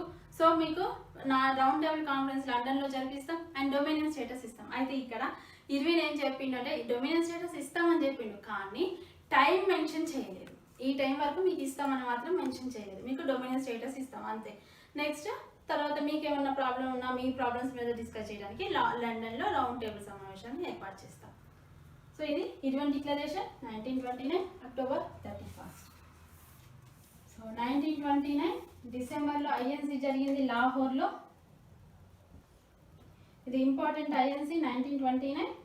లాహోర్ డిసెంబర్లో లాహోర్లో ఐఎన్సి సెషన్ జరిగింది. దీనికి జవహర్లాల్ నెహ్రూ ప్రెసిడెంట్గా ఉన్నాడు. సో ఈ లాహోర్లో జరిగినటువంటి సెషన్లో ఇంపార్టెంట్ ఏంటి అంటే డిసెంబర్లో జవహర్లాల్ నెహ్రూ పూర్ణ స్వరాజ్ని డిక్లేర్ చేసుకున్నారు. ఇక్కడ మాకు పూర్ణ స్వరాజ్ కావాలి, కంప్లీట్ ఇండిపెండెన్స్. సో పూర్ణ స్వరాజ్ కావాలని చెప్పారు. 1929లో జరిగిన లాహోర్ సమావేశంలో పూర్ణ స్వరాజ్ కావాలన్నారు. సో ఇతను ఫ్లాగ్ త్రివర్ణ పతాకాన్ని లాహోర్ డిసెంబర్ 31న అర్ధరాత్రి లాహోర్లోని రావి నది ఒడ్డున జవహర్లాల్ నెహ్రూ త్రివర్ణ పతాకాన్ని ఎగరవేసిండు. వేటి మధ్య అంటే ఇంక్విలాబ్ జిందాబాద్ అనేటువంటి నినాదాల మధ్య ఇతను త్రివర్ణ పతాకాన్ని ఎగరవేయడం జరిగింది. సో కంప్లీట్ ఇండిపెండెన్స్ కావాలి మాకు అని చెప్పారు. నెక్స్ట్ ఈ టైంలోనే గాంధీ ఏం చెప్పిండు అంటే మేము సివిల్ డిసోబీడియన్స్ మూమెంట్ స్టార్ట్ చేస్తాం అని చెప్పిండు. సో ఈ ఇందులో ఇంకా ఇంపార్టెంట్ ఏంటి అంటే 1930 జనవరి 26 నుంచి 1930 జనవరి 26 నుంచి మనము రిపబ్లిక్ డేని ఇండిపెండెంట్ డేని జరుపుకుందామని చెప్పి స్వాతంత్ర దినోత్సవంగా జరుపుకుందామని చెప్పి ప్రకటించడం జరిగింది ఈ సెషన్లో. సో పూర్ణ స్వరాజ్ 1930 జనవరి 26 నుంచి మనం స్వాతంత్ర దినోత్సవాన్ని జరుపుకుందామని చెప్పారు, డిక్లేర్ చేశారు. సో అందుకే మనకి తెలుసు మన రిపబ్లిక్ డేని జరుపుకుంటాం మనం. మన కాన్స్టిట్యూషన్ ఎప్పుడు రాయడం కంప్లీట్ అయిపోయింది అంటే 1949 నవంబర్ 26నే కంప్లీట్ అయింది. బట్ ఈరోజు ఆల్రెడీ లాహోర్ ఇది ఒక చారిత్రాత్మకమైన సంఘటన కాబట్టి సో ఈరోజు ఆల్రెడీ వాళ్ళు అనుకున్నారు కాబట్టి ఈ రోజు నుంచి మనం మన కాన్స్టిట్యూషన్ మనం ఇంప్లిమెంటేషన్ చేసుకున్నాం. అందుకే మనం రిపబ్లిక్ డేని జరుపుకుంటామని మనకు తెలుసు. సో ఈ 1929 డిసెంబర్లో జరిగిన లాహోర్ సమావేశంలోనే మనకి పూర్ణ స్వరాజ్ కంప్లీట్ ఇండిపెండెన్స్ని డిక్లేర్ చేసుకున్నారు. అండ్ 1930 జనవరి 26 నుంచి మనం ఇండిపెండెంట్ డే జరుపుకుందామని డిక్లేర్ చేసుకున్నారు. సో 1929 సో డిసెంబర్ 31 అర్ధరాత్రి అయిన త్రివర్ణ పతాకాన్ని ఎగరవేశారు. సో దీని తర్వాత గాంధీ 11 సూత్రాల అల్టిమేటమ్ని డిమాండ్స్ని రిలీజ్ చేయడం జరిగింది. ఒకవేళ ఇవి మీరు తీర్చకపోతే మేము సివిల్ డిసోబీడియన్స్ మూమెంట్ స్టార్ట్ చేస్తామని చెప్పి ప్రకటించిండు. సో 1930 నుంచి సివిల్ డిసోబీడియన్స్ మూమెంట్ స్టార్ట్ అయింది. సో నెక్స్ట్ మనం సివిల్ డిసోబీడియన్స్ మూమెంట్ చెప్పుకుందాం. Okay, thank you. Hello friends, మనం modern Indian history chronological order గురించి చెప్పుకుంటున్నాం. సో అందులో భాగంగా లాస్ట్ వీడియోలో నాన్ కోఆపరేషన్ మూమెంట్ 1922 వరకు జరిగిందని చెప్పుకున్నాం. So 1927 Simon commission 1928 Nehru report and 1929 Irwin declaration, Jinnah 14 points, 1929 Lahore session గురించి చెప్పుకున్నాం. అక్కడ వరకు కంప్లీట్ అయిపోయింది last video. So Lahore session president ఎవరు, రావి నది ఒడ్డున జరిగింది అది. సో ప్రెసిడెంట్ 1929 లాహోర్ సెషన్కి ప్రెసిడెంట్ జవహర్లాల్ నెహ్రూ. పూర్ణ స్వరాజ్ డే జరుపుకున్నారు. ఎప్పుడు అంటే 1930 జనవరి 26న మనం పూర్ణ స్వరాజ్ డే జరుపుకుందామని అనుకున్నామని అక్కడ కంప్లీట్ అయిపోయింది. సో 11 డిమాండ్స్ గాంధీ డిక్లేర్ చేసిండు. ఆ 11 డిమాండ్స్ని వీళ్ళు బ్రిటిషర్స్ అంగీకరించకపోతే మేము సివిల్ డిసోబీడియన్స్ మూమెంట్ స్టార్ట్ చేస్తాం అన్నాడు. సో సివిల్ డిసోబీడియన్స్ మూమెంట్ గురించి చెప్పుకుందాం. సో గాంధీ తన యంగ్ ఇండియాలో 1930 జనవరి 31న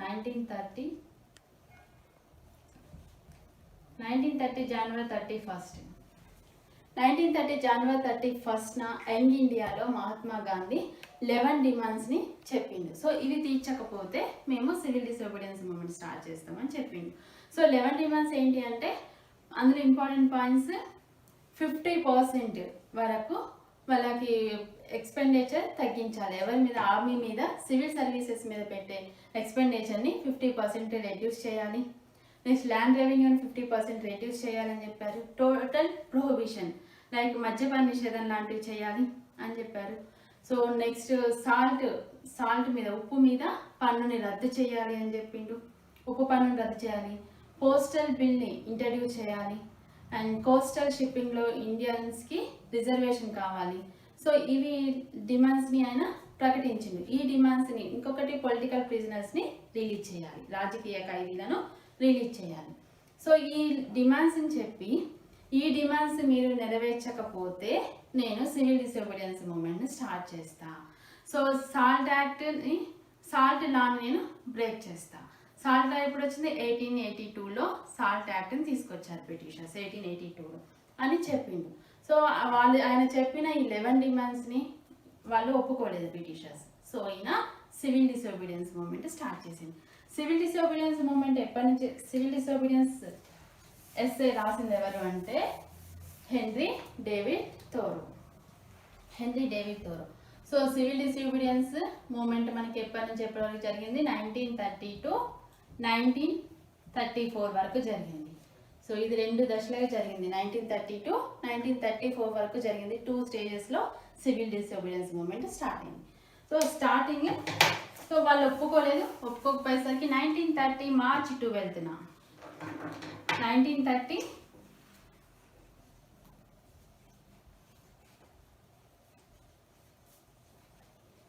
మార్చి 12న ఈయన ఉప్పుని బ్రేక్ చేద్దాం అనుకున్నాడు. ఎందుకు ఉప్పుని ఆయన చూస్ చేసుకున్నాడు అంటే ఈ ఉప్పు అనేది పేదవాళ్ళకి కావాలి, ధనవంతులకి కావాలి, పేదవాళ్ళకి కావాలి. అది ఈక్వల్, అందరికీ కంపల్సరీ అవసరమైనటువంటి థింగ్ అది. సో అట్లాంటి దాని మీద అంతకుముందు ఫ్రీగా వాళ్ళు ఉప్పుని తయారు చేసుకునేటువంటి రైట్ ఉంది వాళ్ళకి. కానీ 1882లో బ్రిటిష్ హౌస్ 1882లో సాల్ట్ యాక్ట్ తీసుకొచ్చారు. దీనివల్ల వాళ్ళకి మోనోపోలీ స్టార్ట్ అయింది. అంటే వాళ్ళ బ్రిటిష్ ఆఫీసర్సే దాన్ని తయారు చేసుకోవాలి, బ్రిటిష్ అఫీషియల్సే ఉప్పును తయారు చేసుకోవాలి. ఒకవేళ ఎవరైనా వాళ్ళని కాదని, వాళ్ళ పర్మిషన్ లేకుండా వాళ్ళు ఉప్పును తయారు చేసుకుంటే వాళ్ళు జైలుకి వెళ్ళాల్సి ఉంటుంది. లేదు, బ్రిటిష్ ఆఫీసర్స్ యొక్క పర్మిషన్ తోటి ఉప్పు తయారు చేసుకోవచ్చు. సో అది వాళ్ళు స్టార్ట్ చేశారు. అది పేదవాళ్ళకి చాలా ఇంపార్టెంట్. ఎవరికైనా పేదవాళ్ళు ధనవంతులు ఈక్వల్గా యూజ్ చేసుకునేటువంటిది. సో కాబట్టి సాల్ట్ లాని బ్రేక్ చేద్దాం, 1882లో వచ్చినటువంటి సాల్ట్ యాక్ట్ని బ్రేక్ చేద్దామని స్టార్ట్ చేసిండు. ఈయన మార్చి 12న ఆయన గుజరాత్ అహ్మదాబాద్ హెడ్ క్వార్టర్స్లోని సబర్మతి ఆశ్రమం నుంచి స్టార్ట్ అయిండు. సో టోటల్ ఎంతమంది ఈయనకి 78 మెంబర్స్ వాలంటీర్స్ ఇతనితో పాటు వచ్చారు. సో టోటల్ 240 మైల్స్ నడిచింది ఈయన. సో దారిలో డైలీ 10 మైల్స్ నడుద్దామని వాళ్ళు టార్గెట్ పెట్టుకున్నారు. సో 78 మెంబర్స్ వాలంటీర్స్ అతనితో పాటు ప్రయాణం స్టార్ట్ చేశారు. అందులో మన ఆంధ్రుడు ఏర్నేని సుబ్రహ్మణ్యం. అందులో ఉన్న మన ఆంధ్రుడు ఎవరు? ఒకే ఒక్కడు, ఏర్నేని సుబ్రహ్మణ్యం. సో 240 మైల్స్ నడిచిండు. మొత్తం టోటల్గా 300 విలేజెస్ని ఆయన దాటుకుంటూ వెళ్ళిండు. 300 విలేజెస్. సో 300 విలేజెస్ మధ్యలో ఆయన ఆగుకుంటూ ఆయన స్వరాజ్ యొక్క ఇంపార్టెన్స్ ఏంటి అనేది ఆయన ప్రచారం చేసుకుంటూ, సో మనం సివిల్ డిసోబీడియన్స్ మూవ్మెంట్ ఇట్లా స్టార్ట్ చేస్తున్నాం, సో అందులో మీరు అందరూ పాల్గొనండి, దాని ఇంపార్టెన్స్ ఇవన్నీ కూడా ఆయన చెప్పుకుంటూ వెళ్ళిండు. సో ఇక్కడ ఇదే టైంలో బార్దోలి అంటే దండికి చేరుకోవాలి. సో సబర్మతి నుంచి దండికి వెళ్ళి దండి దగ్గర సాల్ట్ లాని బ్రేక్ చేయాలి. దండి దగ్గర సో అక్కడ బార్దోలి తాలూకాలో ఉన్న దండి దగ్గర ఆల్రెడీ వీళ్ళు వస్తుంటేనే సర్దార్ వల్లభాయ్ పటేల్ బార్దోలిలో ప్రచారం స్టార్ట్ చేసింది. సో మహిళల్ని, పిల్లల్ని అందరినీ కూడా మీరు ఇందులో పార్టిసిపేట్ చేయండి అని ఆయన అందరినీ కూడా ప్రచారం చేయడం స్టార్ట్ చేసిండు. సో అందరినీ ఇన్స్పైర్ చేసిండు. సో దాంతో సర్దార్ వల్లభాయ్ పటేల్ని అరెస్ట్ చేశారు. సో ఈయన దండికి ఎప్పుడు చేరుకున్నాడు? సో 300 విలేజెస్ ఈయన దాటుకుంటూ వెళ్ళిండు. సో ఏప్రిల్ 6న దండి చేరుకున్నాడు. మార్చి 12 టు ఏప్రిల్ 6న ఆయన దండి చేరుకొని ఫస్ట్ టైం సాల్ట్ లాని బ్రేక్ చేసిండు, ఉప్పు చట్టాలని ఉల్లంఘించిండు. సో ఆయన పబ్లిక్గా మీరందరూ ఇందులో పార్టిసిపేట్ చేయండి, అందరూ మీ ఇష్టం వచ్చినట్లు ఉప్పు చట్టాలను ఉల్లంఘించి ఉప్పును తయారు చేసుకోవచ్చు అని ఆయన పబ్లిక్గా చెప్పిండు. సో ఇంటర్నేషనల్ మొత్తం ఉన్నటువంటి అన్ని దేశాల్లో ఉన్న జర్నలిస్టులని ఈయన కాంటాక్ట్ అయ్యింది. సో అట్లా ప్రచారం చేయడం వల్ల అందరూ కూడా దీన్ని ప్రచురించారు, డైరెక్ట్గా దీన్ని ప్రచురించారు. సో అక్కడ నుంచి స్టార్ట్ అయింది, మార్చి 12 నుంచి స్టార్ట్ అయింది. సో డిఫరెంట్ ప్లేసెస్లో ఎవరెవరు ఇందులో పార్టిసిపేట్ చేశారు. సో తమిళనాడులో ఎవరు దీన్ని స్టార్ట్ చేసింది అంటే దీని లీడర్ ఎవరు, రిప్రజెంట్ చేసింది ఎవరు అంటే శ్రీ రాజాజీ, చక్రవర్తుల రాజగోపాలాచారి. ఈయన తిరుచునాపల్లి నుంచి తంజావూరు వరకు, సో కోస్తా మద్రాసులోని తంజావూరులోని వేదారణ్యం వరకు ఈయన నడిచి అక్కడ వరకు సత్యాగ్రహాన్ని చేపట్టిండు. ఎవరు? శ్రీ చక్రవర్తుల రాజాజీ. సో అక్కడైనా సాల్ట్ లాని బ్రేక్ చేసిండు రాజాజీ. తమిళనాడులో రాజాజీ తిరుచినాపల్లి నుంచి తంజావూరు వరకు, తిరుచినాపల్లి నుంచి తంజావూరు, సో అక్కడ వేదారణ్యం దగ్గర ఈయన సాల్ట్ లాని బ్రేక్ చేయడం జరిగింది Tamil Nadu. So Malabar region, Malabar region దగ్గర ఎవరు? సో సాల్ట్ సత్యాగ్రహ డిఫరెంట్ ప్లేసెస్లో ఎవరెవరు లీడర్షిప్గా ఉన్నారు అని చెప్పుకుంటున్నాం. So Tamil Nadu Chakravarti Rajagopalachari, and Malabar Kelappan, Kelappan, and P Krishna Pillai,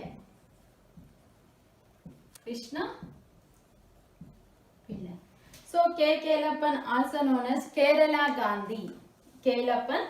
Kerala Gandhi అని కూడా పిలుస్తారు. కేలప్పని కేరళ గాంధీ అని కూడా పిలుస్తారు. ఇతను వైకోం సత్యాగ్రహం ద్వారా ఫేమస్ అయిన పర్సన్ కేలప్పన్. సో కేరళ గాంధీ అని పిలుస్తారు. కేరళ క్షేత్ర సమితిని స్టార్ట్ చేసిండు, టెంపుల్ ప్రొటెక్టివ్ మూమెంట్ అది.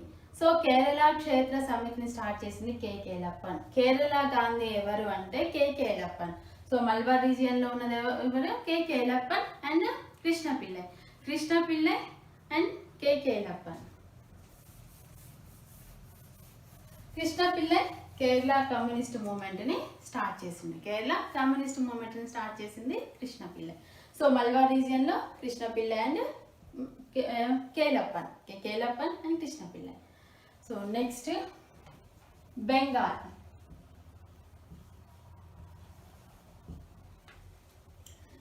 బెంగాల్లో సుభాష్ చంద్రబోస్ అండ్ సేనుగుప్తా.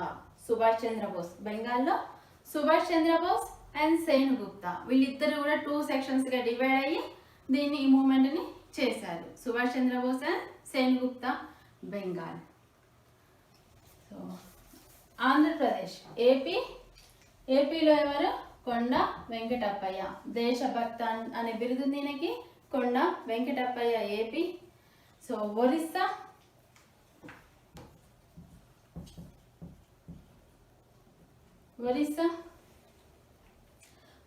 గోపాల్ బంద్ చౌదరి. ఒరిస్సాలో ఎవరు లీడ్ చేశారు అంటే ఒరిస్సా గోపాల్ బంద్ చౌదరి. సో ఒరిస్సా ఈ రీజియన్లో కటక్, పూరిలో ఎక్కువ మూమెంట్ అనేది ఎక్కడ జరిగింది అంటే కటక్, పూరిలో, ఈ రీజియన్లో, కోస్టల్ రీజియన్లో.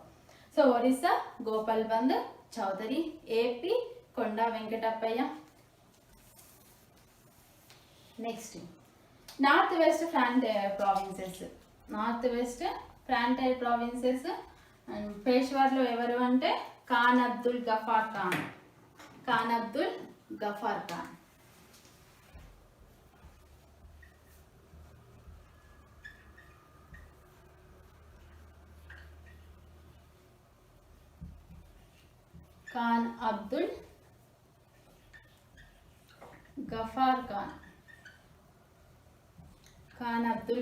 ఖాన్.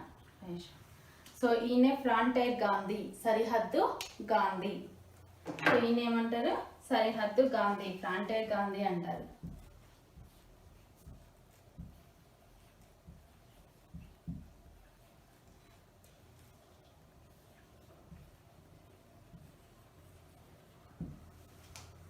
సో ఈయన బాద్షా ఖాన్ అంటారు.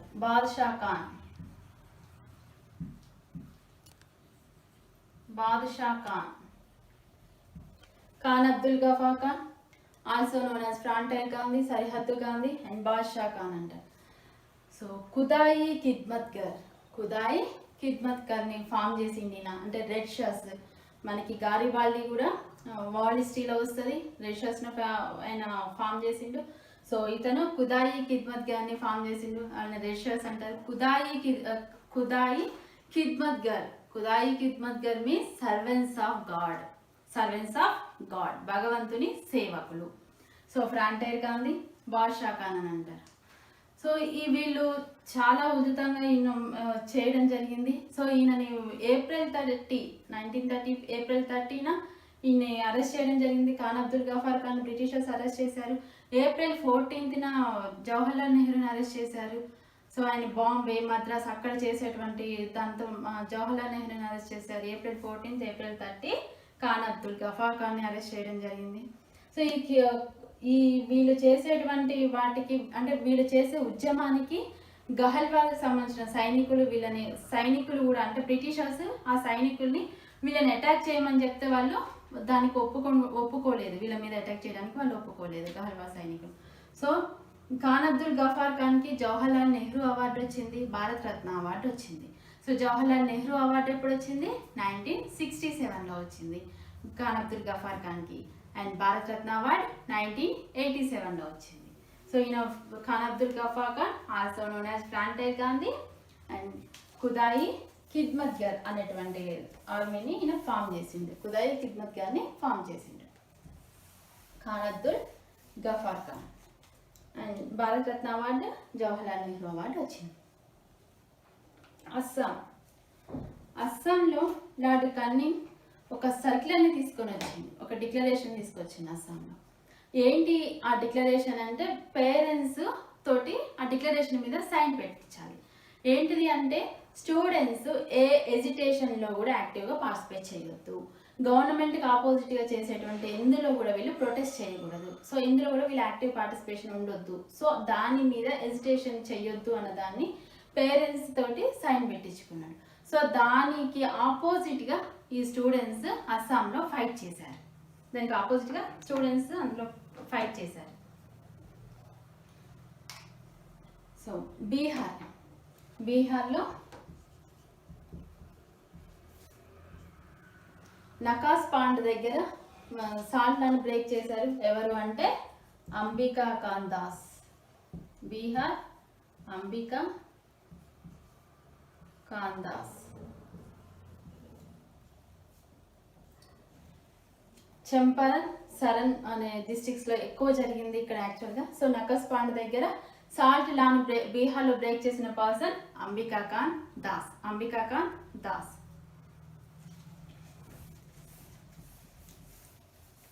బీహార్. సో బెంగాల్ సుభాష్ చంద్రబోస్ అండ్ సేనుగుప్తా అని చెప్పుకున్నాం.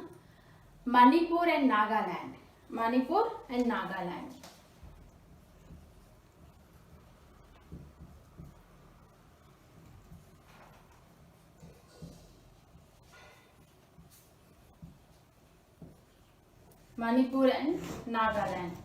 సో మణిపూర్ అండ్ నాగాల్యాండ్ దగ్గర ఎవరు అంటే గై డింగ్లు ఆమె లీడర్షిప్ చేసింది. ఎవరు అంటే గైడింగ్లు. మణిపూర్ అండ్ నాగాల్యాండ్.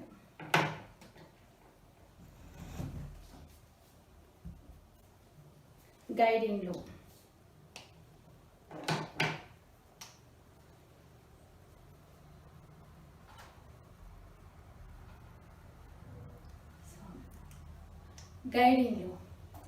ఈమె వాళ్ళ కజిన్ హైపో జోడానాంగ్తో కలిసి ఈమె ఫైట్ చేసింది.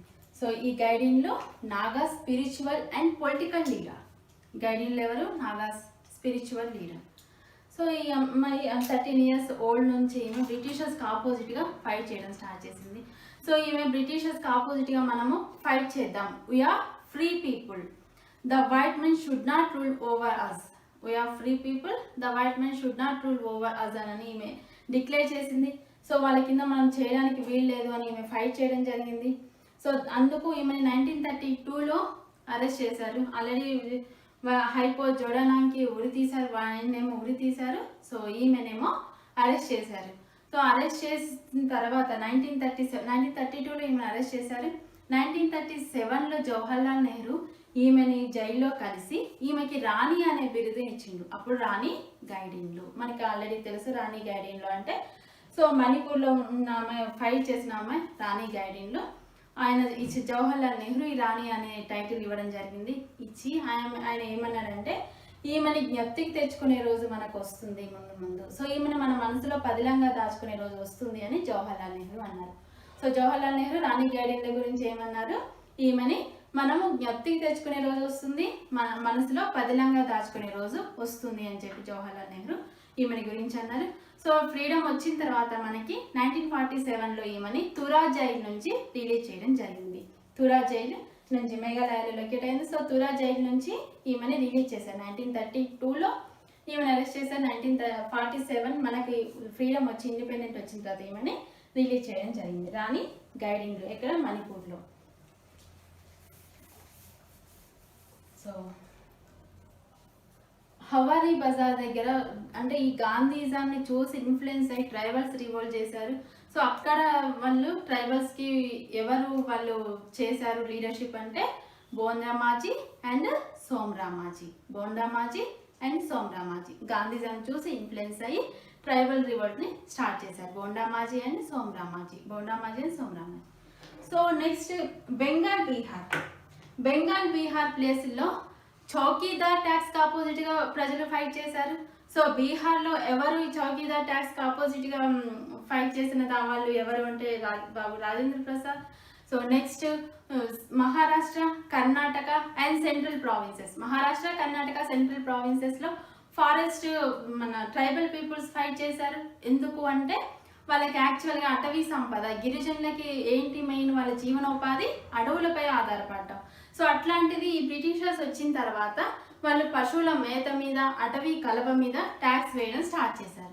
సో యాక్చువల్గా వాళ్ళ కంప్లీట్గా డిపెండ్ అయ్యేది దాని అడవుల మీద. సో అట్లాంటిది అట్లా చేసేసరికి ఈ కర్ణాటక, మహారాష్ట్ర అండ్ సెంట్రల్ ప్రావిన్సెస్లో ఈ ట్రైబల్స్ రివర్స్ స్టార్ట్ చేశారు. ఈ ఫారెస్ట్ ట్యాక్స్, ఫారెస్ట్ మీద, అటవీ మీద పన్ను వేయడం కరెక్ట్ కాదు అని వీళ్ళు ఫైట్ చేయడం స్టార్ట్ చేశారు. సో నెక్స్ట్ యునైటెడ్ ప్రావిన్సెస్లో జమీందార్స్ వాళ్ళు మేము రెవెన్యూని పే చేయం, రెవెన్యూకి మేము రెంట్ పే చేయమని జమీందార్స్ ఎక్కడ ఫైట్ చేశారు? యునైటెడ్ ప్రావిన్సెస్లో. మెయిన్ ఎక్కడ? యునైటెడ్ ప్రావిన్సెస్లోని ఆగ్రా అండ్ రాయ్బరేలీ ప్లేస్లో వీళ్ళు ఫైట్ చేయడం స్టార్ట్ చేశారు. సో వీటికి ఇన్ఫ్లుయెన్స్ అయ్యి ఈ కొన్ని చోట్ల ఈ ఫైటింగ్ అనేది స్టార్ట్ అయింది. సో ఇందులో మనం గాంధీ మే 4న, మే 3rd ఆయన ఏమన్నారంటే దర్శనాలో ఉప్పు కర్మాగారం ఉంది. సో ఈ దర్శనా దగ్గర అంటే దండేకి సౌత్లో 25 మైల్స్లో ఉంటుంది దర్శన. సో ఈ దర్శనాకి దగ్గర దర్శన ఉప్పు కర్మాగారం మీద మనం అటాక్ చేద్దామని ఆయన అనౌన్స్ చేసిండు. సో ఆయన అనౌన్స్ చేసిన తర్వాత ఆయన్ని అరెస్ట్ చేయడం జరిగింది.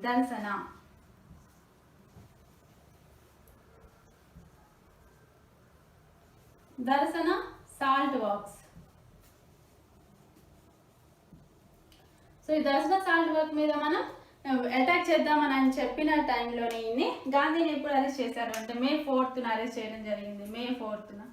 సో వెంటనే మే 4న అరెస్ట్ చేసిన తర్వాత మే 21న ఈ దర్శన మీద అంటే ఈ ఉప్పు కర్మాగారం మీద అటాక్ చేసింది సరోజినీ నాయుడు, మణిలాల్ ఎవరు?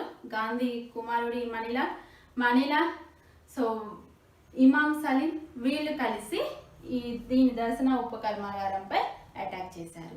సో సరోజినీ నాయుడు గాంధీ అన్నది ఆయన అరెస్ట్ చేసిన తర్వాత మే 4న ఆయన అరెస్ట్ చేసిన తర్వాత దీన్ని ఈమె కంటిన్యూ చేసింది. సరోజినీ నాయుడు ఈమె తర్వాత కంటిన్యూ చేసి దర్శన మీద అటాక్ చేసి.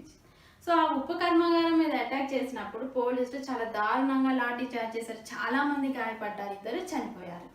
దాన్ని చూసి web Miller, American journalist web Miller ఏమన్నాడంటే నేను 20 దేశాలు తిరిగానా, సో అక్కడ వాళ్ళ వీధి పోరాటాలు చూసినా, కానీ ఇంత ఘోరమైన దృశ్యం మాత్రం నేను ఎక్కడా చూడలేదు. సో దర్శన ఉప్పు కర్మాగారంపై జరిగినటువంటి అహింస మీద వెబ్ మిల్లర్ ఏమన్నాడంటే నేను ఇంత ఘోరమైనటువంటి దృశ్యాన్ని నేను ఎక్కడా చూడలేదు. నేను ఇన్ని దేశాలు 20 దేశాల వరకు వీధి పోరాటాలు అబ్జర్వ్ చేసుకుంటూ వచ్చినా కానీ ఇంత ఘోరమైనది మాత్రం నేను ఎక్కడా చూడలేదు అని ఆయన స్టేట్మెంట్ ఇచ్చిండు వెబ్ మిల్లర్. సో దర్శన సాల్ట్ వర్క్స్. ఈయన జైల్లో ఉన్న తర్వాతనే మనకి 3 రౌండ్ టేబుల్ కాన్ఫరెన్స్లు జరిగినాయి. మనకి ఇర్విన్ డిక్లరేషన్లో ఇర్విన్ చెప్పిండు సైమన్ కమిషన్ మీద ప్లస్ మీకు ఉన్న యాక్ట్ మీద డిస్కస్ చేయడానికి లండన్లో 3 రౌండ్ టేబుల్ కాన్ఫరెన్స్ నేను మీకు కండక్ట్ చేపిస్తాను చెప్పిండు. సో అట్లనే 3 రౌండ్ టేబుల్ కాన్ఫరెన్స్ జరిగింది. మనకి 3 రౌండ్ టేబుల్ కాన్ఫరెన్స్ ఇదే టైంలో సివిల్ డిసోబీడియన్స్ మూవ్మెంట్ టైంలోనే జరిగింది. ఈ సివిల్ డిసోబీడియన్స్ మూవ్మెంట్ దండి మార్చ్ అంటారు, దీన్నే సాల్ట్ మార్చ్ అంటారు. So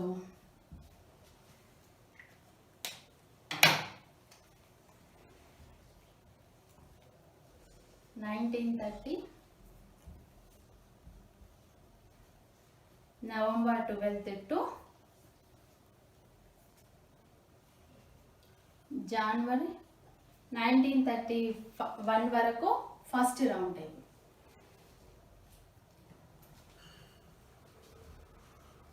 September 7th to December 1st 1931 వరకు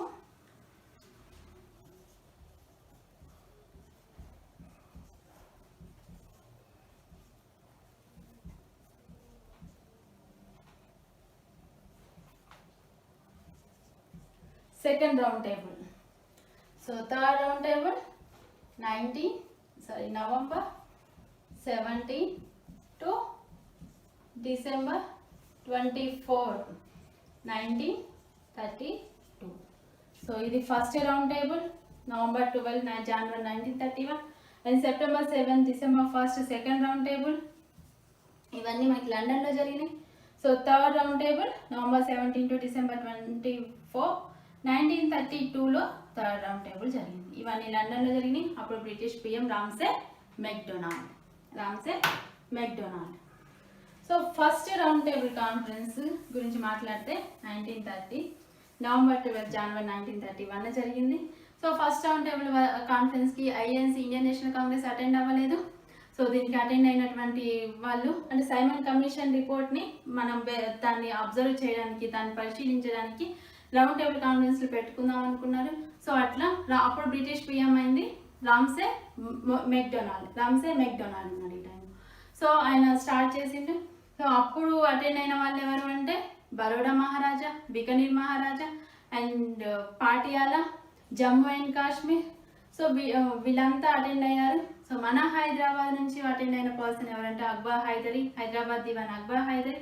సో ముస్లిం లీగ్ నుంచి అటెండ్ అయిన పర్సన్స్ ఎవరు ఆగా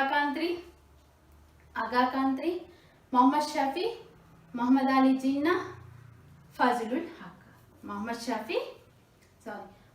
ఆగా ఖాంత్రీ, మొహమ్మద్ షఫీ, మొహమ్మద్ అలీ జిన్నా అండ్ ఫజలుల్ హక్ ముస్లిం లీగ్ నుంచి. సో హిందూ మహాసభ నుంచి ఎవరు అటెండ్ అయ్యారు Moonje, Jayakar, Diwan Bahadur, Raja Narendranath. Moonje and M R Jayakar Hindu Mahasabha and Diwan Bahadur Raja Narendranath. Next Labour Party తరఫు నుంచి నెక్స్ట్ సిక్కుల నుంచి అటెండ్ అయిన వాళ్ళు సర్దార్ ఉజ్జల్ సింగ్, సర్దార్ సంపూరన్ సింగ్. సిక్స్ నుంచి అటెండ్ అయిన వాళ్ళు ఫస్ట్ రౌండ్ టేబుల్ సమావేశానికి సర్దార్ ఉజ్జల్ సింగ్ అండ్ సర్దార్ సంపూరన్ సింగ్. ఉమెన్స్ ఎవరు అటెండ్ అయ్యారు Begum Jahanara Shahnawaz and Ramabai Subbarayan. So Subbarayan and Begum Shahanara Nawaz. So liberals represent చేసింది ఎవరు అంటే J N Basu, Tej Bahadur Sapru, C Y Chintamani and Chimanlal Harlal Setalvad. So Tej Bahadur Sapru, J N Basu, C Y Chintamani, Srinivas Sastri and hello friends, మనం లాస్ట్ వీడియోలో సివిల్ డిసోబీడియన్స్ మూవ్మెంట్ గురించి చెప్పుకున్నాం. సివిల్ డిసోబీడియన్స్ మూవ్మెంట్ ఎప్పటి నుంచి ఎప్పుడు జరిగింది 1930 to 1934 వరకు జరిగింది. సో ఆ సివిల్ డిసోబీడియన్స్ మూవ్మెంట్లో భాగంగా 3 రౌండ్ టేబుల్ కాన్ఫరెన్సెస్ జరిగినాయి, ఎక్కడ లండన్లో జరిగినాయి. సో అవి ఎప్పుడు జరిగినాయి అంటే 1930 November 12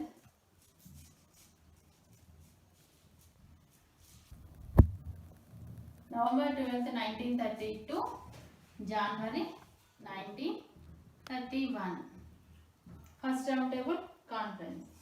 So September 7th to December 1st 1931 second round table conference. November 17 to December 24 1932. So 3 round table conference లండన్లో జరిగింది. సో మనకి తెలుసు లార్డ్ ఇర్విన్ చెప్పిండు సైమన్ కమిషన్ మీద డిస్కస్ చేయడానికి, ఇంకా మీ ప్రాబ్లమ్స్ ఉంటే వాటి గురించి డిస్కస్ చేయడానికి లండన్లో రౌండ్ టేబుల్ కాన్ఫరెన్స్ చెప్తా అని చెప్పేసి ఇర్విన్ చెప్పిండు అని మనం లాస్ట్ వీడియోలో చెప్పుకున్నాం. సో దాని ప్రకారం రౌండ్ టేబుల్ కాన్ఫరెన్స్ లండన్లో జరిగినాయి. సో ఆ టైంలో బ్రిటన్ పిఎం ఎవరు అంటే Ramsay MacDonald, king George V. Ramsay MacDonald అధ్యక్షతన ఈ రౌండ్ టేబుల్ కాన్ఫరెన్స్లో లండన్లో జరిగినాయి. So first first round table conference November 12, 1932 జనవరి 1931 వరకు జరిగింది. సో ఫస్ట్ రౌండ్ టేబుల్ కాన్ఫరెన్స్కి అటెండ్ అయిన వాళ్ళు ఎవరు మన దగ్గర నుంచి? సో ఎవరు అంటే బరోడా మహారాజా అండ్ పాటియాలా మహారాజా, బికనీర్ మహారాజా, మన మైసూర్ నుంచి అటెండ్ అయ్యారు. నెక్స్ట్ హైదరాబాద్ నుంచి అటెండ్ అయింది ఎవరు అంటే సర్ అక్బర్ హైదర్. హైదరాబాద్ నుంచి అటెండ్ అయింది sir Akbar Hyder. So Muslim league నుంచి ఎవరు అటెండ్ అయ్యారు? ముస్లిం లీగ్ నుంచి అటెండ్ అయింది అగా ఖాంత్రీ, మొహమ్మద్ షఫీ, మొహమ్మద్ అలీ జిన్నా, ఫజలుల్ హక్. ముస్లిం లీగ్ నుంచి అగా ఖాంత్రీ, మొహమ్మద్ షఫీ, మొహమ్మద్ అలీ జిన్నా, ఫజలుల్ హక్. హిందూ మహాసభ నుంచి అటెండ్ అయింది. హిందూ మహాసభ నుంచి అటెండ్ అయింది ఎవరు అంటే B S Moonje, M R Jayakar and Diwan Bahadur Raja Narendranath. So సిక్కుల నుంచి అటెండ్ అయింది సర్దార్ ఉజ్జల్ సింగ్ అండ్ సర్దార్ సంపూరన్ సింగ్. సిక్కుల నుంచి ఎవరు అటెండ్ అయ్యారంటే సర్దార్ ఉజ్జల్ సింగ్ అండ్ సర్దార్ సంపూరన్ సింగ్. మహిళల తరపు నుంచి ఎవరు అటెండ్ అయ్యారు? మహిళల తరపు నుంచి ఎవరంటే Begum Jahanara Shahnawaz, Radhabai Subbarayan. Begum Shahanara and Radhabai Subbarayan. So next liberals నుంచి అటెండ్ అయింది ఎవరు అంటే J N Basu, Tej Bahadur Sapru, C Y Chintamani, Srinivasan Sastri and Chamanlal Harilal Setalvad. So depressed classes నుంచి అటెండ్ అయింది ఎవరు? డిప్రెస్డ్ క్లాసెస్ నుంచి doctor B R Ambedkar, Rettamalai Srinivasan. Depressed classes నుంచి doctor B R Ambedkar, Rettamalai Srinivasan. So Labour Party నుంచి అటెండ్ అయింది ఎవరు? సో లిబరల్స్ నుంచి అటెండ్ అయింది మనం చెప్పుకున్నాం Tej Bahadur Sapru, Jayan bus and Shiva Chintamani, Srinivasan Sastry. So వీళ్ళు చెప్పుకున్నాం. ఇప్పుడు లేబర్ పార్టీ నుంచి ఎవరు అటెండ్ అయ్యారు? లేబర్ పార్టీ నుంచి NM Joshi and B Sivarao. NM Joshi B Sivarao. So Indian Christians నుంచి అటెండ్ అయింది ఎవరు? ఇండో క్రిస్టియన్స్ నుంచి అటెండ్ అయింది కేటీ పాల్. సో యూరోపియన్స్ నుంచి అటెండ్ అయింది ఎవరంటే యూరోపియన్స్ నుంచి Hubert car, TF గవిన్ Jose, CE would. TF గవిన్ Jose, Hubert car and CE would. So Anglo Indians నుంచి అటెండ్ అయింది హెన్రీ గీట్నే. సో ఇండియన్ గవర్నమెంట్ తరపు నుంచి అటెండ్ అయింది ఎవరు? ఇండియన్ గవర్నమెంట్ తరపు నుంచి అటెండ్ అయింది భూపేంద్రనాథ్ మిత్ర, నరేంద్రనాథ్ అండ్ రామస్వామి అయ్యంగార్, రామచంద్రరావు. సో వీళ్ళు ఇండియన్ గవర్నమెంట్ నుంచి అటెండ్ అయ్యారు. సో వీళ్ళందరూ అటెండ్ అయ్యారు. వీళ్ళ నుంచి పార్టీస్ నుంచి డిఫరెంట్ పార్టీస్ నుంచి వీళ్ళందరూ అటెండ్ అయ్యారు అని చెప్పుకున్నాం. కానీ ఇది ఫెయిల్ అయింది. ఎందుకు అంటే ఆ టైంలో viceroy lord Irwin. So ఎందుకు ఫెయిల్ అయింది అంటే ఐఎన్సి అటెండ్ అవ్వలేదు. సో ఇంతమంది అటెండ్ అయినా కూడా major party INC, Indian national Congress. So అది అటెండ్ అవ్వకపోయేసరికి అది ఫెయిల్ అయిపోయింది. కొంతమంది ఏమన్నారు అంటే ఈ ఐఎన్సి లేని ఫస్ట్ రౌండ్ టేబుల్ కాన్ఫరెన్స్ రాముడు లేని రామాయణం వంటిది అని కొంతమంది అన్నారు. సో రాముడు లేకుండా రామాయణం ఉండదు. సో అంతే ఈ ఐఎన్సి ఇన్వాల్వ్మెంట్ లేకుండా first round table conference success అవ్వలేదు. అది గ్రహించి ఇర్విన్ ఏం చేసిండు? గాంధీ తోటి ప్యాక్ట్ ఒడంబడిక చేసుకున్నాడు. సెకండ్ రౌండ్ టేబుల్ కాన్ఫరెన్స్కి అయినా అటెండ్ అవ్వాలని ఇర్విన్ గాంధీ తోటి ఒడంబడిక చేసుకుండు ప్యాక్ట్. దీని గాంధీ ఇర్విన్ ప్యాక్ట్ ఎప్పుడు జరిగింది అంటే Gandhi Irwin pact 1932 March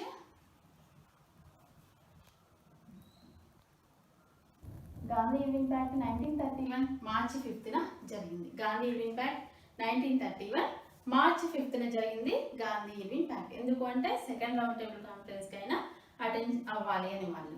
so ఈ గాంధీ ఇర్విన్ ప్యాక్ట్ ఆల్రెడీ మనం చెప్పుకున్నాం. మే 4న ఆయన్ని అరెస్ట్ చేశారు, గాంధీని అరెస్ట్ చేశారు, కొంతమంది లీడర్స్ని అరెస్ట్ చేశారు. సో ఈయన్ని జనవరి 25న గాంధీని రిలీజ్ చేశారు. జనవరి 25న రిలీజ్ చేశారు గాంధీని. సో మార్చి 5న గాంధీ ఇర్విన్ ప్యాక్ట్ జరిగింది. ఢిల్లీలో జరిగింది గాంధీ ఇర్విన్ ప్యాక్ట్.